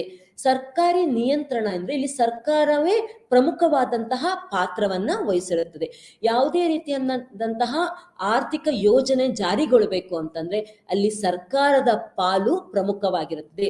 ಸರ್ಕಾರವೇ ಆ ಆರ್ಥಿಕ ಯೋಜನೆಗಳನ್ನ ಜಾರಿಗೊಳಿಸುತ್ತೆ. ಆರ್ಥಿಕ ವ್ಯವಸ್ಥೆಯನ್ನ ಅನುಸರಿಸಿ ಆರ್ಥಿಕ ವ್ಯವಸ್ಥೆಗಳನ್ನ ಅನುಗುಣವಾಗಿ ಸರ್ಕಾರವು ಏನ್ ಮಾಡುತ್ತೆ ಅಂದ್ರೆ ಆರ್ಥಿಕ ಯೋಜನೆಗಳನ್ನ ಏನ್ ಮಾಡುತ್ತೆ ಹೊರಡಿಸುತ್ತೆ. ಇಲ್ಲಿ ಸರ್ಕಾರವೇ ಪ್ರಮುಖವಾದಂತಹ ಪಾತ್ರವನ್ನ ಸರ್ಕಾರದ ಪ್ರಮುಖವಾದ ಪಾತ್ರವಿರುತ್ತೆ. ಒಂದು ಆರ್ಥಿಕ ಯೋಜನೆಯನ್ನ ಮಾಡಬೇಕಾದಾಗ ಸರ್ಕಾರದ ಪಾಲು ತುಂಬಾ ಪ್ರಮುಖವಾಗಿರುತ್ತೆ. ಸರ್ಕಾರವು ಆ ದೇಶದ ಆರ್ಥಿಕ ವ್ಯವಸ್ಥೆಯನ್ನ ಅಧ್ಯಯನ ಮಾಡಿ ನಮ್ಮ ಆರ್ಥಿಕ ವ್ಯವಸ್ಥೆ ಹೇಗಿದೆ, ಆ ಆರ್ಥಿಕ ವ್ಯವಸ್ಥೆಯ ಅನುಗುಣವಾಗಿ ಕೇಂದ್ರೀಕೃತ ಆರ್ಥಿಕ ಯೋಜನೆಯನ್ನ ಏನ್ ಮಾಡ್ತಾರೆ, ಜಾರಿಗೆ ಮಾಡ್ತಾರೆ. ಅದರಲ್ಲಿ ಸರ್ಕಾರದ ನಿಯಂತ್ರಣ ಜಾಸ್ತಿ ಇರುತ್ತೆ. ಅಂದ್ರೆ ಸರ್ಕಾರವೇ ಪ್ರಮುಖವಾದಂತಹ ಪಾತ್ರವನ್ನ ವಹಿಸುತ್ತದೆ. ಹಾಗಾಗಿ ಆರ್ಥಿಕ ವ್ಯವಸ್ಥೆಯಲ್ಲಿ ಜನಕಲ್ಯಾಣ ರಾಜ್ಯ ಅಂತಲೂ ಹೇಳ್ತೀವಿ. ಜನಕಲ್ಯಾಣ ರಾಜ್ಯವು ನಿಜವಾಗಿಯೂ ಜನರಿಗೆ ಅನುಕೂಲವಾಗುವಂತಹ ಸೇವೆಗಳನ್ನ ಒದಗಿಸುವುದು. ಸ್ವಯಂ ಪ್ರೇರಿತವಾಗಿ ಸೇವೆಗಳನ್ನ ಕೊಡೋದು ಅಥವಾ ಸರ್ಕಾರವನ್ನ ಬಳಸಿಕೊಂಡು ಸೇವೆಗಳನ್ನ ಕೊಡೋದನ್ನ ನಾವು ಜನಕಲ್ಯಾಣ ಸೇವೆ ಅಂತ ಕರಿತೇವೆ. ಮಿಶ್ರ ಆರ್ಥಿಕ ವ್ಯವಸ್ಥೆಯಲ್ಲಿ ಜನಕಲ್ಯಾಣ ಸೇವೆ ಒಂದು ಅಂಶವಾಗಿದೆ. ಜನಸಾಮಾನ್ಯರಿಗೆ ರಾಜ್ಯದಲ್ಲಿರುವಂತಹ ಜನಸಾಮಾನ್ಯರಿಗೆ ಅವರಿಗೆ ಬೇಕಾಗುವಂತಹ ಸೇವೆಗಳನ್ನ ಒದಗಿಸುವುದು. ಆರ್ಥಿಕ ವ್ಯವಸ್ಥೆಯಲ್ಲಿ ಜನರಿಗೆ ಯಾವ ರೀತಿಯಾದಂತಹ ಸೇವೆಯನ್ನ ನಾವು ಕೊಡಬಹುದಾಗಿದೆ, ಅದನ್ನ ನಾವೇನ್ ಮಾಡ್ಬೇಕಾಗತ್ತೆ, ಇಲ್ಲಿ ನಾವು ಮಿಶ್ರ ಆರ್ಥಿಕ ವ್ಯವಸ್ಥೆಯಲ್ಲಿ ನೋಡ್ಬೇಕಾಗತ್ತೆ. ಹಾಗಾಗಿ ಸ್ವಯಂ ಸೇವಾ ಅಂದ್ರೆ ಯಾವ ರೀತಿಯಾದಂತಹ ಆರ್ಥಿಕ ತೊಂದರೆಯಲ್ಲಿ, ಆರ್ಥಿಕ ವ್ಯವಸ್ಥೆಯಲ್ಲಿ ನಮಗಿರುವಂತಹ ಸಂಪನ್ಮೂಲಗಳಲ್ಲಿ ಯಾವ ರೀತಿಯಾದಂತಹ ಸೇವೆಗಳನ್ನ ನಾವು ಜನರಿಗೆ ಮಾಡಬಹುದಾಗತ್ತೆ, ಆ ರೀತಿಯಾದಂತಹ ಸೇವೆಗಳನ್ನ ನಮ್ಗೆ ಮಿಶ್ರ ಆರ್ಥಿಕ ವ್ಯವಸ್ಥೆಯು ಮಾಡುತ್ತೆ. ಸರ್ಕಾರಿ ಸೇವೆಗಳಾಗ್ಬೋದು, ಅಥವಾ ಸ್ವಯಂ ಪ್ರೇರಿತ ಸೇವೆಗಳಾಗ್ಬೋದು, ಅಥವಾ ಖಾಸಗಿ ಮಾಲೀಕತ್ವದ ಕಂಪನಿಗಳ ಮುಖಾಂತರ ಸೇವೆಗಳನ್ನ ರವಾನೆ ಮಾಡ್ತಾರೆ. ಯಾರಿಗೆ ಅಂತಂದ್ರೆ ಜನಸಾಮಾನ್ಯರಿಗೆ. ಹಾಗಾಗಿ ಜನಕಲ್ಯಾಣ ರಾಜ್ಯ ಅಂತಾನು ಹೇಳ್ತೀವಿ. ಮಿಶ್ರ ಆರ್ಥಿಕ ವ್ಯವಸ್ಥೆಯನ್ನ ಜನಕಲ್ಯಾಣ ರಾಜ್ಯ ಅಂತಾನು ಕರಿತೇವೆ. ಹಾಗೆಯೇ ಇದನ್ನ ಮಿಶ್ರ ಆರ್ಥಿಕ ವ್ಯವಸ್ಥೆಯನ್ನ ಸಾಮಾಜಿಕ ಮಾರುಕಟ್ಟೆ ಆರ್ಥಿಕ ವ್ಯವಸ್ಥೆ ಅಂತ ಕರಿತೇವೆ. ಸಾಮಾಜಿಕ ಮಾರುಕಟ್ಟೆ ಆರ್ಥಿಕ ವ್ಯವಸ್ಥೆ ಅಂದ್ರೇನು? ಆರ್ಥಿಕ ವ್ಯವಸ್ಥೆಯಲ್ಲಿ ಸಮಾಜವಾದಿ ಹಾಗೂ ಬಂಡವಾಳಶಾಹಿ ನಡುವಿನ ಬಂಡವಾಳಶಾಹಿ ಈ ಎರಡನ್ನೂ ಸಹ ಮಿಶ್ರಿತವಾಗಿರುವಂತಹ ಆರ್ಥಿಕ ವ್ಯವಸ್ಥೆ ಅಂತೇಳಿ. ಸಮಾಜವಾದಿ ಮತ್ತು ಬಂಡವಾಳಶಾಹಿ ಈ ಎರಡರಲ್ಲೂ ನಮ್ಗೇನಾಗತ್ತೆ ಅಂತಂದ್ರೆ, ಸಮಾಜವಾದಿ ಆರ್ಥಿಕ ವ್ಯವಸ್ಥೆಯೇ ಬೇರೆ ಇದೆ, ಬಂಡವಾಳಶಾಹಿ ಆರ್ಥಿಕ ವ್ಯವಸ್ಥೆಯೇ ಬೇರೆ ಇದೆ. ಈ ಎರಡನ್ನೂ ನಾವು ಒಟ್ಟುಗೂಡಿಸಿ ನಮ್ಮ ಆರ್ಥಿಕ ವ್ಯವಸ್ಥೆಯನ್ನು ನಾವು ಒಳಗೊಂಡಿದ್ದೇವೆ. ಹಾಗಾಗಿ ನಮ್ಮ ಆರ್ಥಿಕ ವ್ಯವಸ್ಥೆಯು ಮಿಶ್ರ ಆರ್ಥಿಕ ವ್ಯವಸ್ಥೆ ಅಂತ ಕರೆಯುತ್ತೇವೆ. ಮುಂದಿನ ಅಂಶ ಮಿಶ್ರ ಆರ್ಥಿಕ ವ್ಯವಸ್ಥೆ ಆದ್ಮೇಲೆ ಮುಂದಿನ ಅಂಶ ಆರ್ಥಿಕ ಕಾನೂನು ಮತ್ತು ಆರ್ಥಿಕ ವಿಧಾನ. ಆರ್ಥಿಕ ಕಾನೂನು ಎಂದರೇನು ಮತ್ತು ಆರ್ಥಿಕ ವಿಧಾನ ಎಂದರೇನು, ಇದರ ಬಗ್ಗೆ ನಾವು ಈಗ ತಿಳಿದುಕೊಳ್ಳೋಣ. ಇಲ್ಲಿವರೆಗೂ ನಾವು ಮಿಶ್ರ ಆರ್ಥಿಕ ವ್ಯವಸ್ಥೆ ಎಂದರೇನು ಎಂಬುದರ ಬಗ್ಗೆ ನಾವು ತಿಳಿದುಕೊಂಡಿದ್ದೇವೆ. ಈಗ ಆರ್ಥಿಕ ಕಾನೂನು ಮತ್ತು ಆರ್ಥಿಕ ವಿಧಾನ ಎಂದರೇನು ಎಂಬುವ ಅಂಶದ ಬಗ್ಗೆ ಈಗ ತಿಳಿದುಕೊಳ್ಳೋಣ. ಮೊದಲಿಗೆ ಆರ್ಥಿಕ ಕಾನೂನು ಎಂದರೇನು ಇದರ ಬಗ್ಗೆ ತಿಳಿದುಕೊಳ್ಳೋಣ. ಆರ್ಥಿಕ ಕಾನೂನು ಆರ್ಥಿಕ ಚಟುವಟಿಕೆಗಳನ್ನು ನಿಯಂತ್ರಿಸುವ ಕಾನೂನು ನಿಯಮಗಳ ಒಂದು ಗುಂಪಾಗಿದೆ. ಅರ್ಥಶಾಸ್ತ್ರದ ಪ್ರಕಾರ ಅರ್ಥಶಾಸ್ತ್ರ ಎಂದರೇನು? ಸರಕು ಮತ್ತು ಸೇವೆಗಳ ಉತ್ಪಾದನೆ, ವಿತರಣೆ ಮತ್ತು ಬಳಕೆಗೆ ಸಂಬಂಧಿಸಿದ ಸಾಮಾಜಿಕ ವಿಜ್ಞಾನ ಎಂದು ಅರ್ಥಶಾಸ್ತ್ರವನ್ನು ನಾವು ವ್ಯಾಖ್ಯಾನಿಸುತ್ತೇವೆ. ಅಂತಹ ಅರ್ಥಶಾಸ್ತ್ರದಲ್ಲಿ ನಾವು ವಿದ್ಯಮಾನ ನಿಯಂತ್ರಣ, ಕಾನೂನು, ಸಮುದಾಯದಿಂದ ಬದ್ಧತೆ ಎಂದು ಗುರುತಿಸಲ್ಪಟ್ಟ ಸಮುದಾಯದ ಪದ್ಧತಿಗಳು, ಆಚರಣೆಗಳು ಮತ್ತು ನಡವಳಿಕೆಯ ನಿಯಮಗಳು ಎಂದು ಅರ್ಥಶಾಸ್ತ್ರವನ್ನು ನಾವು ವ್ಯಾಖ್ಯಾನಿಸುತ್ತೇವೆ. ಹಾಗೆಯೇ ಈ ಅರ್ಥಶಾಸ್ತ್ರವು ರಾಜ್ಯಗಳ ಮೇಲೆ, ವಿಭಿನ್ನ ರಾಜ್ಯಗಳ ಮೇಲೆ ಅವಲಂಬಿತವಾಗಿದೆ. ರಾಜ್ಯಗಳು ತಮ್ಮದೇ ಆದ ಕಾನೂನು ಮೂಲ ಸೌಕರ್ಯಗಳನ್ನ ಹೊಂದನೆಗಳನ್ನು ಉತ್ಪಾದಿಸುತ್ತವೆ. ಆರ್ಥಿಕ ಕಾನೂನು ಎಂದರೇನು ಅಂದರೆ, ಆರ್ಥಿಕ ಕಾನೂನಿನ ಉದ್ದೇಶವು ಉತ್ಪಾದನೆ ಮತ್ತು ವಿತರಣೆಯ ಲಾಜಿಸ್ಟಿಕ್ ಅನ್ನು ಪರಿಹರಿಸುತ್ತದೆ.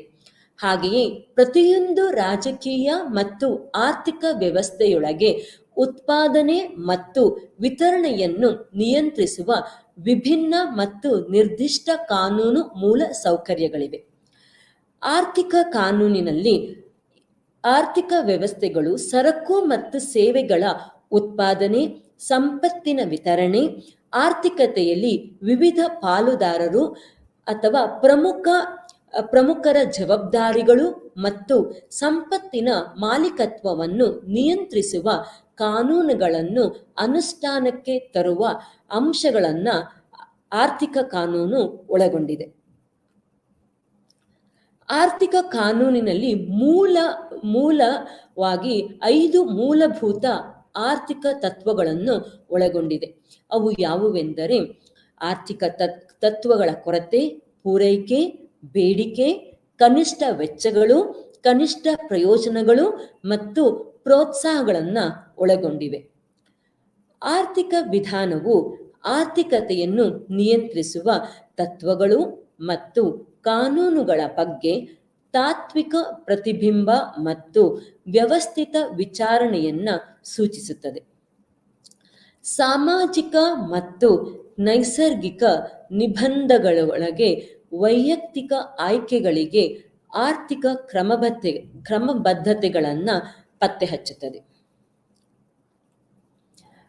ಆರ್ಥಿಕ ವಿಧಾನ ಮತ್ತು ಆರ್ಥಿಕ ಕಾನೂನಿನಲ್ಲಿ ಸಂಪನ್ಮೂಲಗಳು ಸೀಮಿತವಾಗಿದೆ ಮತ್ತು ಸಂಪನ್ಮೂಲಗಳ ಹಂಚಿಕೆಯು ಪೂರೈಕೆ ಮತ್ತು ಬೇಡಿಕೆಯನ್ನ ಆಧರಿಸಿದೆ ಎಂದು ಕೊರತೆಯು ಹೇಳುತ್ತದೆ.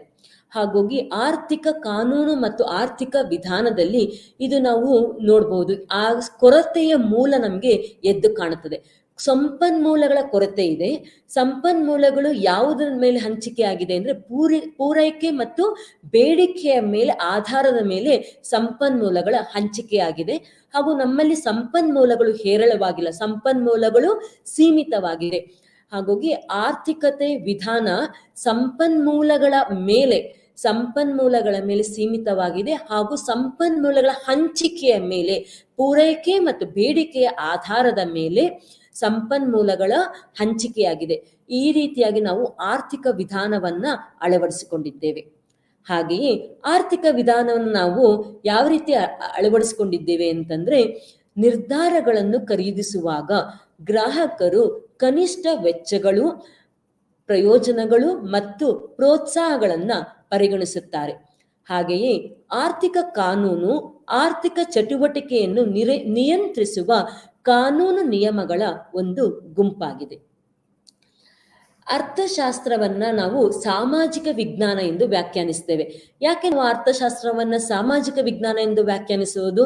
ಸರಕು ಮತ್ತು ಸೇವೆಗಳ ಉತ್ಪಾದನೆ, ವಿತರಣೆ, ತೀರ್ಮಾನಕ್ಕೆ ಬರಲು ತಾರ್ಕಿಕ ಅಥವಾ ತಾರ್ಕಿಕತೆಯ ಹಂತವನ್ನ ಅನುಸರಿಸಬೇಕು. ಅಂತಹ ವಿಧಾನವನ್ನ ನಾವು ಅನುಮಾನಾತ್ಮಕ ವಿಧಾನ ಎಂದು ಕರೆಯುತ್ತೇವೆ. ಮುಂದಿನ ಅಂಶ ಸಮತೋಲನ. ಸಮತೋಲನ ಎಂದರೇನು? ಸಮತೋಲನ ಎಂದರೆ ಅರ್ಥಶಾಸ್ತ್ರದಲ್ಲಿ ಸಮತೋಲನದ ಪರಿಕಲ್ಪನೆಯು ಒಂದು ಪ್ರಮುಖ ವಿಶ್ಲೇಷಣೆಯ ಸಾಧನವಾಗಿದೆ. ಇದನ್ನು ನಾವು ಈಕ್ವಿಲಿಬ್ರಿಯಂ ಎಂದು ಕರೆಯಬಹುದು. ಇದನ್ನು ಆಗಾಗ್ಗೆ ಬಳಸಲಾಗುತ್ತದೆ ಮತ್ತು ಒಬ್ಬರು ಅದರೊಂದಿಗೆ ಪರಿಚಿತರಾಗಿರಬೇಕು. ಸಾಮಾನ್ಯವಾಗಿ ಆರ್ಥಿಕ ವೇರಿಯಬಲ್ ಅಂದರೆ ಸರಕು ಮತ್ತು ಬೆಲೆಗಳು ವಿವಿಧ ದಿಕ್ಕುಗಳಲ್ಲಿ ಅದನ್ನು ಎಳೆಯಲು ಪ್ರಯತ್ನಿಸುವ ವಿವಿಧ ಶಕ್ತಿಗಳಿಗೆ ಒಳಪಟ್ಟಿರುತ್ತದೆ. ಈ ಬಲಗಳು ಸಮತೋಲನದಲ್ಲಿದ್ದಾಗ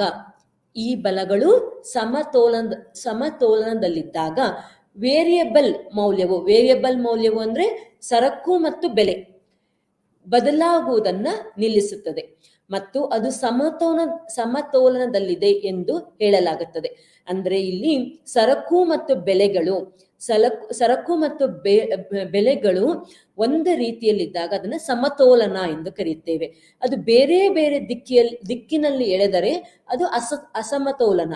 ಸಮತೋಲನ ಎಂದಂದ್ರೆ ಒಂದೇ ದಿಕ್ಕಿನಲ್ಲಿ ಅದು ಹರಿದಾಗ ಅದನ್ನು ನಾವೇನಂತ ಹೇಳ್ತೀವಿ? ಸಮತೋಲನದಲ್ಲಿದೆ ಎಂತೆಂದು ಕರೆಯುತ್ತೇವೆ. ಸಮತೋಲನ ಪರಿಕಲ್ಪನೆಯು ಸಮತೋಲನದ ಸ್ಥಿತಿ ಎಂದರೆ ವಿಶ್ರಾಂತಿಯ ಸ್ಥಿತಿ, ಯಾವುದೇ ಪ್ರೇರಣೆ ಅಥವಾ ಚಲಿಸಲು ಅವಕಾಶವಿಲ್ಲದ ಸ್ಥಾನವನ್ನು ಸಾಧಿಸುವುದು ಎಂದು. ಯಾವ ದಿಕ್ಕಿಗೂ ಅದು ಎಳೆಯಲಾಗುವುದಿಲ್ಲ. ಒಂದೇ ಸ್ಥಿತಿಯಲ್ಲಿ ಇರುವಂತಹ ವಿಶ್ರಾಂತ ಸ್ಥಿತಿಯಲ್ಲಿ ಇರುವಂತಹ ಸ್ಥಿತಿಯನ್ನು ನಾವು ಸಮತೋಲನ ಸ್ಥಿತಿ ಎಂದು ಕರೆಯುತ್ತೇವೆ. ಇಲ್ಲಿ ವೇರಿಯಬಲ್ ಎಂದರೆ ಸರಕು ಮತ್ತು ಬೆಲೆಗಳು ಒಂದೇ ಸ್ಥಿತಿಯಲ್ಲಿ ವಿಶ್ರಾಂತ ಸ್ಥಿತಿಯಲ್ಲಿ ಇದ್ದು ಯಾವುದೇ ದಿಕ್ಕಿಗೆ ಚಲಿಸದೆ ಒಂದೇ ಸ್ಥಾನದಲ್ಲಿ ಇರುವ ಸ್ಥಿತಿಗೆ ಸಮತೋಲನ ಸ್ಥಿತಿ ಎಂದು ಕರೆಯುತ್ತೇವೆ. ವಿವಿಧ ಸರಕುಗಳು ಮತ್ತು ಸೇವೆಗಳ ಮೇಲಿನ ವೆಚ್ಚವು ಗರಿಷ್ಠ ತೃಪ್ತಿಯನ್ನು ನೀಡಿದಾಗ ಗ್ರಾಹಕನು ಸಮತೋಲನದಲ್ಲಿದ್ದಾನೆ. ಅವನ ಕಡೆಯಿಂದ ಯಾವುದೇ ಕ್ರಮವು ಅವನ ತೃಪ್ತಿಯನ್ನು ಹೆಚ್ಚಿಸುವುದಿಲ್ಲ, ಆದರೆ ಬದಲಿಗೆ ಅದನ್ನು ಕಡಿಮೆ ಮಾಡುತ್ತದೆ. ಒಂದು ವ್ಯಾಪಾರ ಸಂಸ್ಥೆಯು ತನ್ನ ಸಂಪನ್ಮೂಲಗಳ ಖರೀದಿಗಳು ಮತ್ತು ಉತ್ಪಾದನೆ ಹಾಗೂ ಲಾಭವನ್ನು ಗರಿಷ್ಠಗೊಳಿಸಿದಾಗ ಅದು ಸಮತೋಲನದಲ್ಲಿದೆ. ಲಾಭವನ್ನು ಹೆಚ್ಚಿಸುವುದು ಅದರ ಉದ್ದೇಶವಾಗಿದ್ದರೆ ಅದರ ಮೇಲೆ ಯಾವುದೇ ಬದಲಾವಣೆ ಭಾಗವು ಲಾಭವನ್ನು ಕಡಿಮೆ ಮಾಡಲು ಕಾರಣವಾಗುತ್ತದೆ. ಹಾಗೆ ಸಮತೋಲನ ಎಂದರೆ ಏನು ಅಂದ್ರೆ, ಸಂಪನ್ಮೂಲ ಮಾಲೀಕರು ಸಮತೋಲನದಲ್ಲಿರುತ್ತಾರೆ.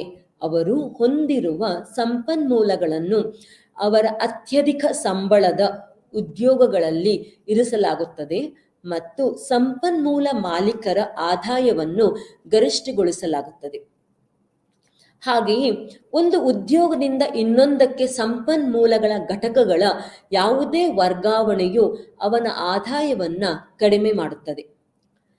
ಹಾಗೆಯೇ ಸಮತೋಲನ ಎಂದರೆ ಆರ್ಥಿಕತೆಯು ಆದಾಯದ ಮಟ್ಟದಲ್ಲಿ ಮತ್ತು ಉದ್ಯೋಗ ಸಮತೋಲನದಲ್ಲಿದೆ, ಅಲ್ಲಿ ಒಟ್ಟು ಬೇಡಿಕೆಯು ಒಟ್ಟು ಪೂರೈಕೆಗೆ ಸಮನಾಗಿರುತ್ತದೆ. ಹಾಗಾಗಿ ಸಮತೋಲನ ಎಂದು ತಿಳ್ಕೊಂಡ್ವಿ ನಾವೀಗ. ಮುಂದಿನ ಅಂಶ ಧನಾತ್ಮಕ ಅರ್ಥಶಾಸ್ತ್ರ ಮತ್ತು ಪ್ರಮಾಣಾತ್ಮಕ ಅರ್ಥಶಾಸ್ತ್ರ. ಈಗ ಅಧ್ಯಯನದ ವಿಷಯ ಧನಾತ್ಮಕ ಅರ್ಥಶಾಸ್ತ್ರ ಮತ್ತು ಪ್ರಮಾಣಾತ್ಮಕ ಅರ್ಥಶಾಸ್ತ್ರ. ಮೊದಲಿಗೆ ಧನಾತ್ಮಕ ಅರ್ಥಶಾಸ್ತ್ರ ಎಂದರೇನು ಎಂಬುದರ ಬಗ್ಗೆ ಈಗ ತಿಳಿದುಕೊಳ್ಳೋಣ. ಧನಾತ್ಮಕ ಅರ್ಥಶಾಸ್ತ್ರವು ಆರ್ಥಿಕ ವಿದ್ಯಮಾನಗಳನ್ನು ವಸ್ತುನಿಷ್ಠ ಮತ್ತು ಅಳೆಯಬಹುದಾದ ಪರಿಭಾಷೆಯಲ್ಲಿ ವಿವರಿಸುತ್ತದೆ ಮತ್ತು ಅದರ ಪ್ರಮಾಣಾತ್ಮಕ ಅರ್ಥಶಾಸ್ತ್ರವು ಆರ್ಥಿಕ ನ್ಯಾಯೋಚಿತತೆ ಅಥವಾ ಆರ್ಥಿಕತೆಯನ್ನು ಹೇಗೆ ಸಂಘಟಿಸಬಹುದು ವ್ಯಕ್ತಿನಿಷ್ಠ ಹೇಳಿಕೆಯ ಮೇಲೆ ಕೇಂದ್ರೀಕರಿಸುತ್ತದೆ. ಅವು ಆಧುನಿಕ ಅರ್ಥಶಾಸ್ತ್ರದ 2 ಶಾಖೆಗಳಾಗಿವೆ. ಇನ್ನೊಂದು ರೀತಿಯಲ್ಲಿ ಹೇಳುವುದಾದರೆ ಧನಾತ್ಮಕ ಅರ್ಥಶಾಸ್ತ್ರವನ್ನು ಸಾಮಾನ್ಯವಾಗಿ ಅರ್ಥಶಾಸ್ತ್ರದ ಏನು ಶಾಖೆ ಎಂದು ಕರೆಯಲಾಗುತ್ತದೆ. ಆದರೆ ಪ್ರಮಾಣಾತ್ಮಕ ಅರ್ಥಶಾಸ್ತ್ರವು ಏನಾಗಿರಬೇಕು ಎಂದು ಕೇಳುತ್ತದೆ. ಧನಾತ್ಮಕ ಅರ್ಥಶಾಸ್ತ್ರವು ವಿವಿಧ ಆರ್ಥಿಕ ವಿದ್ಯಮಾನಗಳನ್ನು ಪರಿಶೀಲಿಸಬಹುದಾದ ಪರಿಭಾಷೆಯಲ್ಲಿ ವಿವರಿಸುತ್ತದೆ ಮತ್ತು ಪ್ರಮಾಣಾತ್ಮಕ ಅರ್ಥಶಾಸ್ತ್ರವು ಆರ್ಥಿಕ ನ್ಯಾಯದ ಮೌಲ್ಯದ ಮೇಲೆ ಕೇಂದ್ರೀಕರಿಸುತ್ತದೆ ಅಥವಾ ಆರ್ಥಿಕತೆಯು ಇರಬೇಕು ಅಥವಾ ಇರಲೇಬೇಕು ಎಂದು ನಿರ್ಧರಿಸುತ್ತದೆ. ಧನಾತ್ಮಕ ಅರ್ಥಶಾಸ್ತ್ರವು ಸತ್ಯಗಳನ್ನು ಆಧರಿಸಿರುತ್ತದೆ. ಪ್ರಮಾಣಾತ್ಮಕ ಅರ್ಥಶಾಸ್ತ್ರವು ಮೌಲ್ಯದ ತೀರ್ಪುಗಳನ್ನು ಆಧರಿಸಿರುತ್ತದೆ. ಹೆಚ್ಚಿನ ಸಾರ್ವಜನಿಕ ನೀತಿಯು ಧನಾತ್ಮಕ ಮತ್ತು ಪ್ರಮಾಣಾತ್ಮಕ ಅರ್ಥಶಾಸ್ತ್ರದ ಸಂಯೋಜನೆಯನ್ನ ಆಧರಿಸಿದೆ. ನಾವು ಮುಂಚೆನೆ ಹೇಳಿದ ಹಾಗೆ ಮಿಶ್ರ ಅರ್ಥಶಾಸ್ತ್ರವು ಖಾಸಗಿ ಮಾಲೀಕತ್ವ ಹಾಗೂ ಸರ್ಕಾರಿ ಮಾಲೀಕತ್ವ, ಹಾಗೆಯೇ ಅರ್ಥಶಾಸ್ತ್ರವು ಪ್ರಮಾಣಾತ್ಮಕ ಹಾಗೂ ಧನಾತ್ಮಕ ಸಾರ್ವಜನಿಕ ನೀತಿಯನ್ನು ಸಹ ಅನುಸರಿಸುತ್ತದೆ ಮತ್ತು ಆಧರಿಸಿರುತ್ತದೆ. ನಮಗೆ ಇರಲೇಬೇಕು, ಆರ್ಥಿಕತೆಯು ಇರಬೇಕು ಅಥವಾ ಇರಲೇಬೇಕು. ಹಾಗೆ ಆರ್ಥಿಕ ವಿದ್ಯಮಾನಗಳನ್ನ ಪರಿಶೀಲಿಸುವುದು. ಧನಾತ್ಮಕ ಎಂದರೆ ಆರ್ಥಿಕ ವಿದ್ಯಮಾನಗಳನ್ನ ಪರಿಶೀಲಿಸುವುದು. ಪ್ರಮಾಣಾತ್ಮಕ ಅರ್ಥಶಾಸ್ತ್ರ ಎಂದರೆ ಆರ್ಥಿಕ ನ್ಯಾಯದ ಮೌಲ್ಯದ ಮೇಲೆ ಕೇಂದ್ರೀಕರಿಸಿರುತ್ತದೆ. ಹಾಗೆ ಆರ್ಥಿಕತೆಯು ಇರಬೇಕು ಅಥವಾ ಇರಲೇಬೇಕು ಎಂಬ ಅಂಶವನ್ನ ಒಳಗೊಂಡಿರುತ್ತದೆ. ಹಾಗಾಗಿ ಹೆಚ್ಚಿನ ಸಾರ್ವಜನಿಕ ನೀತಿಯು ಧನಾತ್ಮಕ ಮತ್ತು ಪ್ರಮಾಣಾತ್ಮಕ ಅರ್ಥಶಾಸ್ತ್ರದ ಸಂಯೋಜನೆಯನ್ನ ಆಧರಿಸಿದೆ. ಅರ್ಥಶಾಸ್ತ್ರವನ್ನು ನಾವು 2 ಭಾಗಗಳಾಗಿ ವಿಂಗಡಿಸಲಾಗಿದೆ. ಒಂದು ಸೂಕ್ಷ್ಮ ಅರ್ಥಶಾಸ್ತ್ರ ಮತ್ತು ಇನ್ನೊಂದು ಸ್ಥೂಲ ಅರ್ಥಶಾಸ್ತ್ರ. ಹಾಗಾದ್ರೆ ಸೂಕ್ಷ್ಮ ಅರ್ಥಶಾಸ್ತ್ರ ಎಂದರೇನು ಎಂದು ತಿಳಿದುಕೊಳ್ಳೋಣ. ಸೂಕ್ಷ್ಮ ಅರ್ಥಶಾಸ್ತ್ರವು ವ್ಯಕ್ತಿಗಳು ಮತ್ತು ವ್ಯವಹಾರ ನಿರ್ಧಾರಗಳ ಅಧ್ಯಯನವಾಗಿದೆ. ಸೂಕ್ಷ್ಮ ಅರ್ಥಶಾಸ್ತ್ರವು ದೇಶಗಳು ಮತ್ತು ಸರ್ಕಾರಗಳ ನಿರ್ಧಾರಗಳನ್ನ ನೋಡುತ್ತದೆ. ಸೂಕ್ಷ್ಮ ಅರ್ಥಶಾಸ್ತ್ರ ಎನ್ನುವುದು ಸಂಪನ್ಮೂಲಗಳ ಹಂಚಿಕೆ ಮತ್ತು ಸರಕು ಮತ್ತು ಸೇವೆಗಳ ಬೆಲೆ ಹಾಗೂ ಜನ ಮತ್ತು ವ್ಯವಹಾರದ ನಿರ್ಧಾರಗಳ ಅಧ್ಯಯನವಾಗಿದೆ. ತೆರಿಗೆಗಳ ನಿಯಂತ್ರಣವನ್ನು ಸರ್ಕಾರ ನಿರ್ಧರಿಸುತ್ತದೆ. ಸೂಕ್ಷ್ಮ ಅರ್ಥಶಾಸ್ತ್ರವು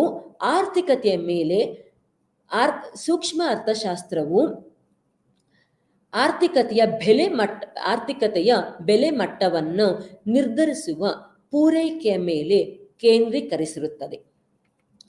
ಸೂಕ್ಷ್ಮ ಅರ್ಥಶಾಸ್ತ್ರವು ಇದು ಆರ್ಥಿಕತೆಯನ್ನು ವಿಶ್ಲೇಷಿಸಲು ತಳಮಟ್ಟದ ತಂತ್ರವನ್ನ ಬಳಸುತ್ತದೆ. ಬೇರೆ ರೀತಿಯಲ್ಲಿ ಹೇಳುವುದಾದರೆ ಸೂಕ್ಷ್ಮ ಅರ್ಥಶಾಸ್ತ್ರವು ಮಾನವನ ಆಯ್ಕೆಗಳು ಮತ್ತು ಸಂಪನ್ಮೂಲಗಳ ಹಂಚಿಕೆಯನ್ನು ಅರ್ಥ ಮಾಡಿಕೊಳ್ಳಲು ಪ್ರಯತ್ನಿಸುತ್ತದೆ. ಮಾರುಕಟ್ಟೆಯಲ್ಲಿ ಆಗುತ್ತಿರುವ ಬದಲಾವಣೆಗಳನ್ನು ಇದು ನಿರ್ಧರಿಸುವುದಿಲ್ಲ, ಬದಲಾಗಿ ಮಾರುಕಟ್ಟೆಯಲ್ಲಿ ಏಕೆ ಬದಲಾವಣೆಗಳು ಸಂಭವಿಸುತ್ತಿವೆ ಎಂಬುದನ್ನು ವಿವರಿಸುತ್ತದೆ. ಮೈಕ್ರೋ ಎಕನಾಮಿಕ್ಸ್ನ ಪ್ರಮುಖ ಪಾತ್ರವೇನೆಂದರೆ ಕಂಪನಿಯು ತನ್ನ ಉತ್ಪಾದನೆ ಮತ್ತು ಸಾಮರ್ಥ್ಯವನ್ನ ಹೇಗೆ ಗರಿಷ್ಠಗೊಳಿಸಬಹುದು ಎಂಬುದನ್ನು ಪರಿಶೀಲಿಸುವುದು. ಇದರಿಂದ ಅದು ಬೆಲೆಗಳನ್ನು ಕಡಿಮೆ ಮಾಡುತ್ತದೆ ಮತ್ತು ಉದ್ಯಮದಲ್ಲಿ ಸ್ಪರ್ಧಿಸುತ್ತದೆ.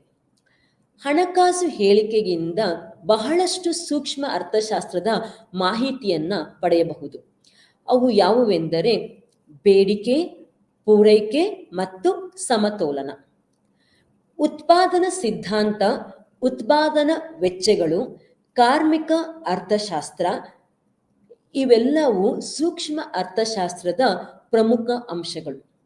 ಉದಾಹರಣೆ ಹೇಳಬೇಕು ಅಂತಂದ್ರೆ ಸೂಕ್ಷ್ಮ ಅರ್ಥಶಾಸ್ತ್ರದಲ್ಲಿ ವೈಯಕ್ತಿಕ ಬೇಡಿಕೆ ಮತ್ತು ಉತ್ಪನ್ನದ ಬೆಲೆ, ಈ ಎರಡು ಸೂಕ್ಷ್ಮ ಅರ್ಥಶಾಸ್ತ್ರದ ಉದಾಹರಣೆಗಳು. ಹಾಗಾದ್ರೆ ಸ್ಥೂಲ ಅರ್ಥಶಾಸ್ತ್ರ ಎಂದರೇನು ಎಂಬುದರ ಬಗ್ಗೆ ತಿಳಿದುಕೊಳ್ಳೋಣ. ಸ್ಥೂಲ ಅರ್ಥಶಾಸ್ತ್ರ ಎಂದರೆ, ಸ್ಥೂಲ ಅರ್ಥಶಾಸ್ತ್ರವು ವಿವಿಧ ದೇಶಗಳ ನಡುವಿನ ಸಂಬಂಧವನ್ನು ಅಧ್ಯಯನ ಮಾಡುತ್ತದೆ.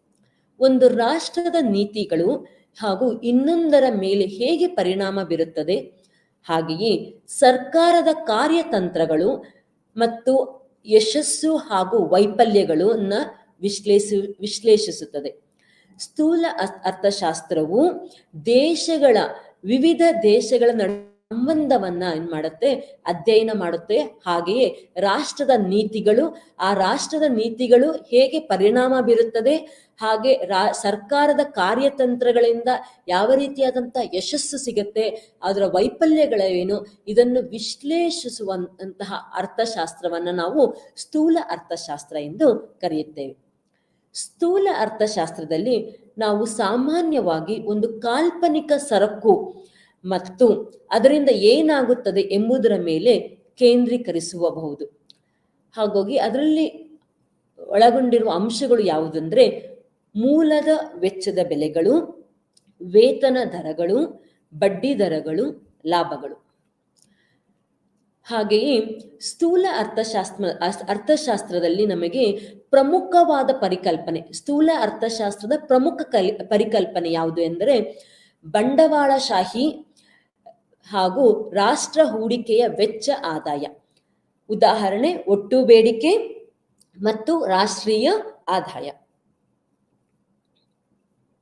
ಈಗ ನಾವು ಸೂಕ್ಷ್ಮ ಅರ್ಥಶಾಸ್ತ್ರ ಮತ್ತು ಸ್ಥೂಲ ಅರ್ಥಶಾಸ್ತ್ರ ಬಗ್ಗೆ ತಿಳಿದುಕೊಂಡಿದ್ದೇವೆ.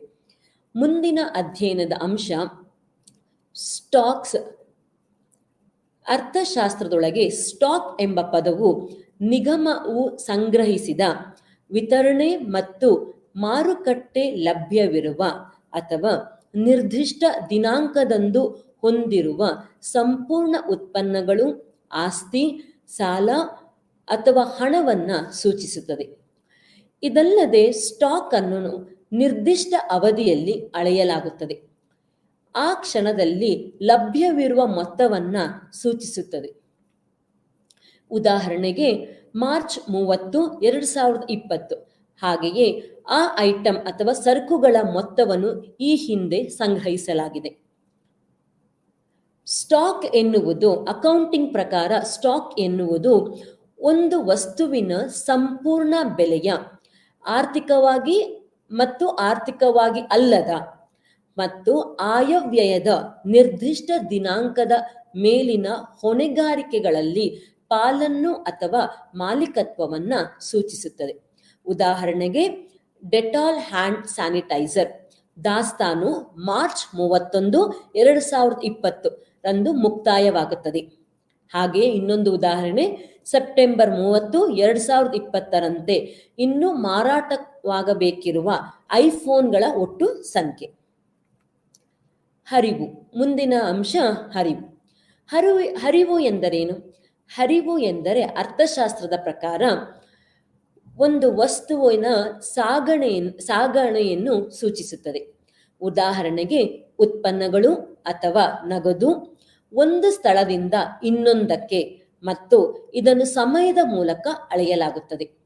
ಈ ಸಂದರ್ಭದಲ್ಲಿ ಸಮಯದ ಮಧ್ಯಂತರ ಎಂಬ ಪದವು ನಿಯಮಿತ ಆಸ್ತಿ ಮತ್ತು ಸರಕುಗಳ ನಿಜವಾದ ಹರಿವನ್ನು ಮೇಲ್ವಿಚಾರಣೆ ಮಾಡಿದ ಅವಧಿ ಅಥವಾ ಸಮಯವನ್ನ ಸೂಚಿಸುತ್ತದೆ.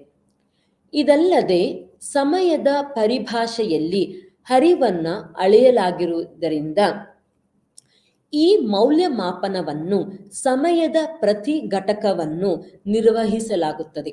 ಅಂದರೆ ಪ್ರತಿ ಮನೆಗೆ, ದಿನಕ್ಕೆ, ಪ್ರತಿ ವರ್ಷ ಇತ್ಯಾದಿ.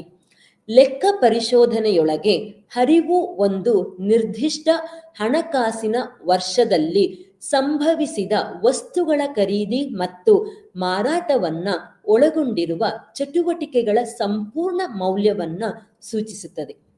ಉದಾಹರಣೆಗೆ ಡೆಟಾಲ್ ಹ್ಯಾಂಡ್ ಸ್ಯಾನಿಟೈಸರ್ ದರಗಳು, ಐಫೋನ್ನ ಪ್ರತಿದಿನದ ಮಾರಾಟ. ಮುಂದಿನ ಅಂಶ ಸ್ಥಾಯಿ ಪರಿಕಲ್ಪನೆ, ಸ್ಟಾಟಿಸ್ಟಿಕ್ಸ್. ಅರ್ಥಶಾಸ್ತ್ರದಲ್ಲಿ ಸ್ಥಾಯಿ ಪರಿಕಲ್ಪನೆಯು ಚಲನೆ ಇರುವ ಪರಿಸ್ಥಿತಿಯನ್ನ ಸೂಚಿಸುತ್ತದೆ. ಆದರೆ ಈ ಚಲನೆಯು ನಿರಂತರ, ನಿಶ್ಚಿತ, ನಿಯಮಿತ ಮತ್ತು ಸ್ಥಿರವಾಗಿರುತ್ತದೆ. ಸ್ಥಾಯಿ ಅರ್ಥಶಾಸ್ತ್ರ ಅನಿರೀಕ್ಷಿತ ಬದಲಾವಣೆಗಳೊಂದಿಗೆ ವ್ಯವಹರಿಸುವುದಿಲ್ಲ. ಇದು ನಿರೀಕ್ಷಿತ ಆರ್ಥಿಕತೆಯನ್ನು ಮಾತ್ರ ಅಧ್ಯಯನ ಮಾಡುತ್ತದೆ. ಆರ್ಥಿಕ ಚಟುವಟಿಕೆಗಳಲ್ಲಿ ಯಾವುದೇ ಅನಿರೀಕ್ಷಿತ ಬದಲಾವಣೆ ಅಥವಾ ಏರಿಳಿತಗಳಿಲ್ಲ. ಪ್ರೊಫೆಸರ್ ಹ್ಯಾರೋಲ್ಡ್ ಪ್ರಕಾರ ಸ್ಥಾಯಿ ಪರಿಕಲ್ಪನೆ ಎಂದರೆ ಉತ್ಪಾದನೆಯ ದರಗಳು ಸ್ಥಿರವಾಗಿರುವ ಆರ್ಥಿಕತೆ ಸ್ಥಿರ ಎಂದು ಕರೆಯಲಾಗುತ್ತದೆ. ಸ್ಥಿರ ಆರ್ಥಿಕತೆಯಲ್ಲಿ ಆರ್ಥಿಕ ಚಟುವಟಿಕೆಗಳು ವಿವಿಧ ಅವಧಿಗಳಲ್ಲಿ ಪುನರಾವರ್ತನೆಯಾಗುತ್ತದೆ. ಆರ್ಥಿಕ ಚಟುವಟಿಕೆಗಳಲ್ಲಿ ಬದಲಾವಣೆಗಳು ಸಂಭವಿಸುತ್ತದೆ. ಉದಾಹರಣೆಗೆ ಭಾರತ ರಾಷ್ಟ್ರೀಯ ಆದಾಯ 1977-78ರಲ್ಲಿ ಶೇಕಡವಾರು 5 ಹೆಚ್ಚಾಯಿತು. 1978-79 ಮತ್ತು 79-80ರಲ್ಲಿ ಶೇಕಡವಾರು 5ರಷ್ಟು ಹೆಚ್ಚಾಗಿದೆ. ಹಾಗೆ ಮುಂದಿನ ಅಂಶ ಡೈನಮಿಕ್ಸ್. ಸ್ಟಾಟಿಸ್ಟಿಕ್ನಲ್ಲಿಯೂ ಚಲನೆ ಇದೆ ಎಂದು ನಿಮಗೆ ತಿಳಿದಿದೆ. ಆದರೆ ಈ ಚಲನೆ ಇದೆ ನಿಶ್ಚಿತ, ನಿಯಮಿತ ಮತ್ತು ನಿರೀಕ್ಷಿತ. ಡೈನಮಿಕ್ಸ್ ಆ ಚಲನೆಯನ್ನ ಸೂಚಿಸುತ್ತದೆ. ಅನಿಶ್ಚಿತ, ಅನಿರೀಕ್ಷಿತ ಮತ್ತು ಅನಿಯಮಿತವಾಗಿದೆ. ಆದ್ದರಿಂದ ಆಕಾಶದಲ್ಲಿ ಹಾರುವ ಏರೋಪ್ಲೇನ್ ಕ್ರಿಯಾತ್ಮಕ ಸ್ಥಿತಿಯಲ್ಲಿದ್ದರೆ ಮಾತ್ರ ದಿಕ್ಕು, ಎತ್ತರ ಮತ್ತು ವೇಗ ಅನಿಶ್ಚಿತ. ದಿನದಿಂದ ದಿನಕ್ಕೆ ನಮಗೆ ತಿಳಿದಿದೆ ಆರ್ಥಿಕತೆಯಲ್ಲಿ ಆಗಾಗ್ಗೆ ಏರಿಳಿತಗಳು ಸಂಭವಿಸುವ ಅನುಭವ ಮತ್ತು ಅದು ಅಲ್ಲ ಅಂತಹ ಏರಿಳಿತಗಳ ಬಗ್ಗೆ ಸರಿಯಾದ ಮುನ್ನೋಟಗಳನ್ನು ಮಾಡಲು ಸಾಧ್ಯ. ಡೈನಮಿಕ್ಸ್ ಪರಿಕಲ್ಪನೆಯು ವಾಸ್ತವಕ್ಕೆ ಹತ್ತಿರದಲ್ಲಿದೆ. ಡೈನಮಿಕ್ಸ್ ಅರ್ಥಶಾಸ್ತ್ರದಲ್ಲಿ ನಾವು ಅಧ್ಯಯನ ಮಾಡುತ್ತೇವೆ ಆರ್ಥಿಕ ಅಸ್ಥಿರಗಳಾದ ಬಳಕೆಯ ಕಾರ್ಯ, ಆದಾಯ ಮತ್ತು ಹೂಡಿಕೆ ಒಂದು ಕ್ರಿಯಾತ್ಮಕ ಸ್ಥಿತಿ. ನೈಜ ಜಗತ್ತಿನಲ್ಲಿ ಜನಸಂಖ್ಯೆ, ಬಂಡವಾಳ, ತಂತ್ರಗಳಂತಹ ಆರ್ಥಿಕ ಅಸ್ಥಿರಗಳು, ಉತ್ಪಾದನೆ, ಫ್ಯಾಷನ್ಗಳು, ಅಭ್ಯಾಸಗಳು ಇತ್ಯಾದಿಗಳು ಸ್ಥಿರ ದರದಲ್ಲಿ ಬದಲಾಗುವುದಿಲ್ಲ. ದರ ಬದಲಾವಣೆಯು ವಿಭಿನ್ನ ಸಮಯಗಳಲ್ಲಿ ವಿಭಿನ್ನವಾಗಿರುತ್ತದೆ. ಹಾಗೆಯೇ ಇಂದು ನಾವು ಈ ಎಲ್ಲ ಅಂಶಗಳನ್ನು ನಾವು ಕಲಿತಿದ್ದೇವೆ. ಇಂದು ನಾವು ಅಧ್ಯಯನ ಮಾಡಿರುವಂತಹ ಅಂಶಗಳು ಯಾವ್ಯಾವೆಂದರೆ, ಮೊದಲನೆಯದಾಗಿ ಸಂಪನ್ಮೂಲಗಳ ಹಂಚಿಕೆ, ಕೇಂದ್ರೀಯ ಸಮಸ್ಯೆಗಳ ಪರಿಹಾರ. ಎರಡನೆಯದಾಗಿ ಮಿಶ್ರ ಆರ್ಥಿಕತೆಯ ಸಂಪನ್ಮೂಲ ಹಂಚಿಕೆ, ಆರ್ಥಿಕ ವಿಧಾನ ಮತ್ತು ಆರ್ಥಿಕ ಕಾನೂನುಗಳು. ಇಂಡಕ್ಟಿವ್ ಮತ್ತು ಡಿಡಕ್ಟಿವ್ ರೀಸನಿಂಗ್, ಸಮತೋಲನ, positive versus normative science, positive versus normative economics, ಸೂಕ್ಷ್ಮ ಅರ್ಥಶಾಸ್ತ್ರ, ಸ್ಥೂಲ ಅರ್ಥಶಾಸ್ತ್ರ, ಷೇರುಗಳು ಮತ್ತು ಹರಿವುಗಳು, ಸ್ಟಾಟಿಸ್ಟಿಕ್ಸ್ ಅಂಡ್ ಡೈನಮಿಕ್ಸ್, ಈ ಎಲ್ಲ ಅಂಶಗಳ ಬಗ್ಗೆ ಇಂದು ನಾವು ಅಧ್ಯಯನ ಮಾಡಿದ್ದೇವೆ. ಈ ಎಲ್ಲ ಅಂಶಗಳು ನಮಗೆ introduction to economics and economy, ಈ ಒಂದು ಅಧ್ಯಾಯದಲ್ಲಿ ಈ ಎಲ್ಲ ಅಂಶಗಳನ್ನು ನಾವು ಒಳಗೊಂಡಿದೆ. ಈ ಎಲ್ಲ ಅಂಶಗಳ ಬಗ್ಗೆ ನಾವು ತಿಳಿದುಕೊಂಡಿದ್ದೇವೆ. ಆರ್ಥಿಕತೆ ಎಂದರೇನು, ಆರ್ಥಿಕ ತೊಂದರೆಗಳು ಯಾವುವು, ಆರ್ಥಿಕ ಸಮಸ್ಯೆಗಳು ಯಾವುವು, ಸಂಪನ್ಮೂಲಗಳು ಯಾವ್ಯಾವುದು, ಆರ್ಥಿಕ ವ್ಯವಸ್ಥೆಯಲ್ಲಿ ಒದಗುವಂತಹ ಸಂಪನ್ಮೂಲಗಳು ಯಾವ್ಯಾವುದು, ಆ ಸಂಪನ್ಮೂಲಗಳನ್ನ ಯಾವ ರೀತಿಯಲ್ಲಿ ನಾವು ಹಂಚಿಕೆಯನ್ನ ಮಾಡುತ್ತೇವೆ, ಸಮತೋಲನ ಎಂದರೇನು, ಹಾಗೆ ಪಾಸಿಟಿವ್ ಮತ್ತು ನಾರ್ಮೆಟಿವ್ ಎಕನಾಮಿಕ್ಸ್ ಎಂದರೇನು, ಸೂಕ್ಷ್ಮ ಮತ್ತು ಸ್ಥೂಲ ಅರ್ಥಶಾಸ್ತ್ರವೆಂದರೇನು, ಯಾವ ರೀತಿಯಲ್ಲಿ ಹರಿವುಗಳು ಹಾಗೂ ಸ್ಟಾಟಿಸ್ಟಿಕ್ಸ್ ಮತ್ತು ಡೈನಮಿಕ್ಸ್ ಎಂಬುವಂತಹ ಅಂಶಗಳು ಅರ್ಥಶಾಸ್ತ್ರದಲ್ಲಿ ಅರ್ಥ ವ್ಯವಸ್ಥೆಯನ್ನ ಒಳಗೊಂಡಿರುತ್ತೆ, ಹೇಗೆ ಅದು ಅರ್ಥಶಾಸ್ತ್ರದಲ್ಲಿ ಒಂದು ಭಾಗವಾಗಿರುತ್ತೆ ಎಂದು ನಾವು ಈ ದಿನ ತಿಳಿದುಕೊಂಡಿದ್ದೇವೆ. ಹಾಗೂ ಈ ಮುಂದಿನ ದಿನಗಳಲ್ಲಿ ನಾವು ಮುಂದಿನ ಅಧ್ಯಾಯದ ಬಗ್ಗೆ ತಿಳಿದುಕೊಳ್ಳೋಣ.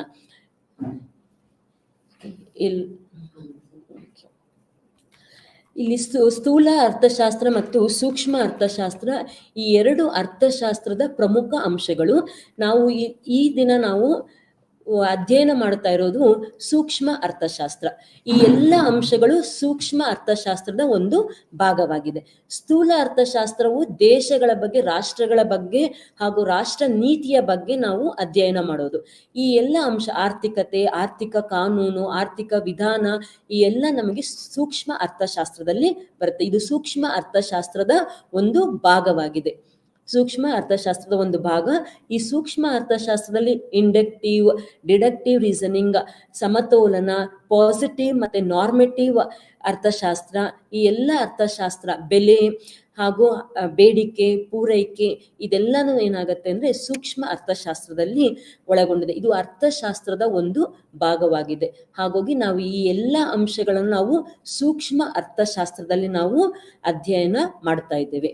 ಹಾಗಾಗಿ ನಮ್ಗೆ ಮೊದಲನೇ ಅಧ್ಯಾಯ ಇರೋದೇ ಸೂಕ್ಷ್ಮ ಅರ್ಥಶಾಸ್ತ್ರದ ಪರಿಚಯ. ಈ ಸೂಕ್ಷ್ಮ ಅರ್ಥಶಾಸ್ತ್ರದಲ್ಲಿ ಈ ಎಲ್ಲಾ ಅಂಶಗಳನ್ನು ನಾವು ಒಳಗೊಂಡಿದೆ. ಈ ಅಂಶ ಮಿಶ್ರ ಆರ್ಥಿಕ ವ್ಯವಸ್ಥೆ, ಕೇಂದ್ರೀಯ ಸಮಸ್ಯೆ, ಈ ಎಲ್ಲವೂ ನಮಗೆ ಸೂಕ್ಷ್ಮ ಅರ್ಥಶಾಸ್ತ್ರದ ಪರಿಕಲ್ಪನೆ ಆಗಿದೆ. ನಾವು ಸ್ಥೂಲ ಅರ್ಥಶಾಸ್ತ್ರವನ್ನ ಮುಂದಿನ ತರಗತಿಯಲ್ಲಿ ನಾವು ಅದನ್ನ ಕಲಿತುಕೊಳ್ಳೋಣ. ಧನ್ಯವಾದಗಳು.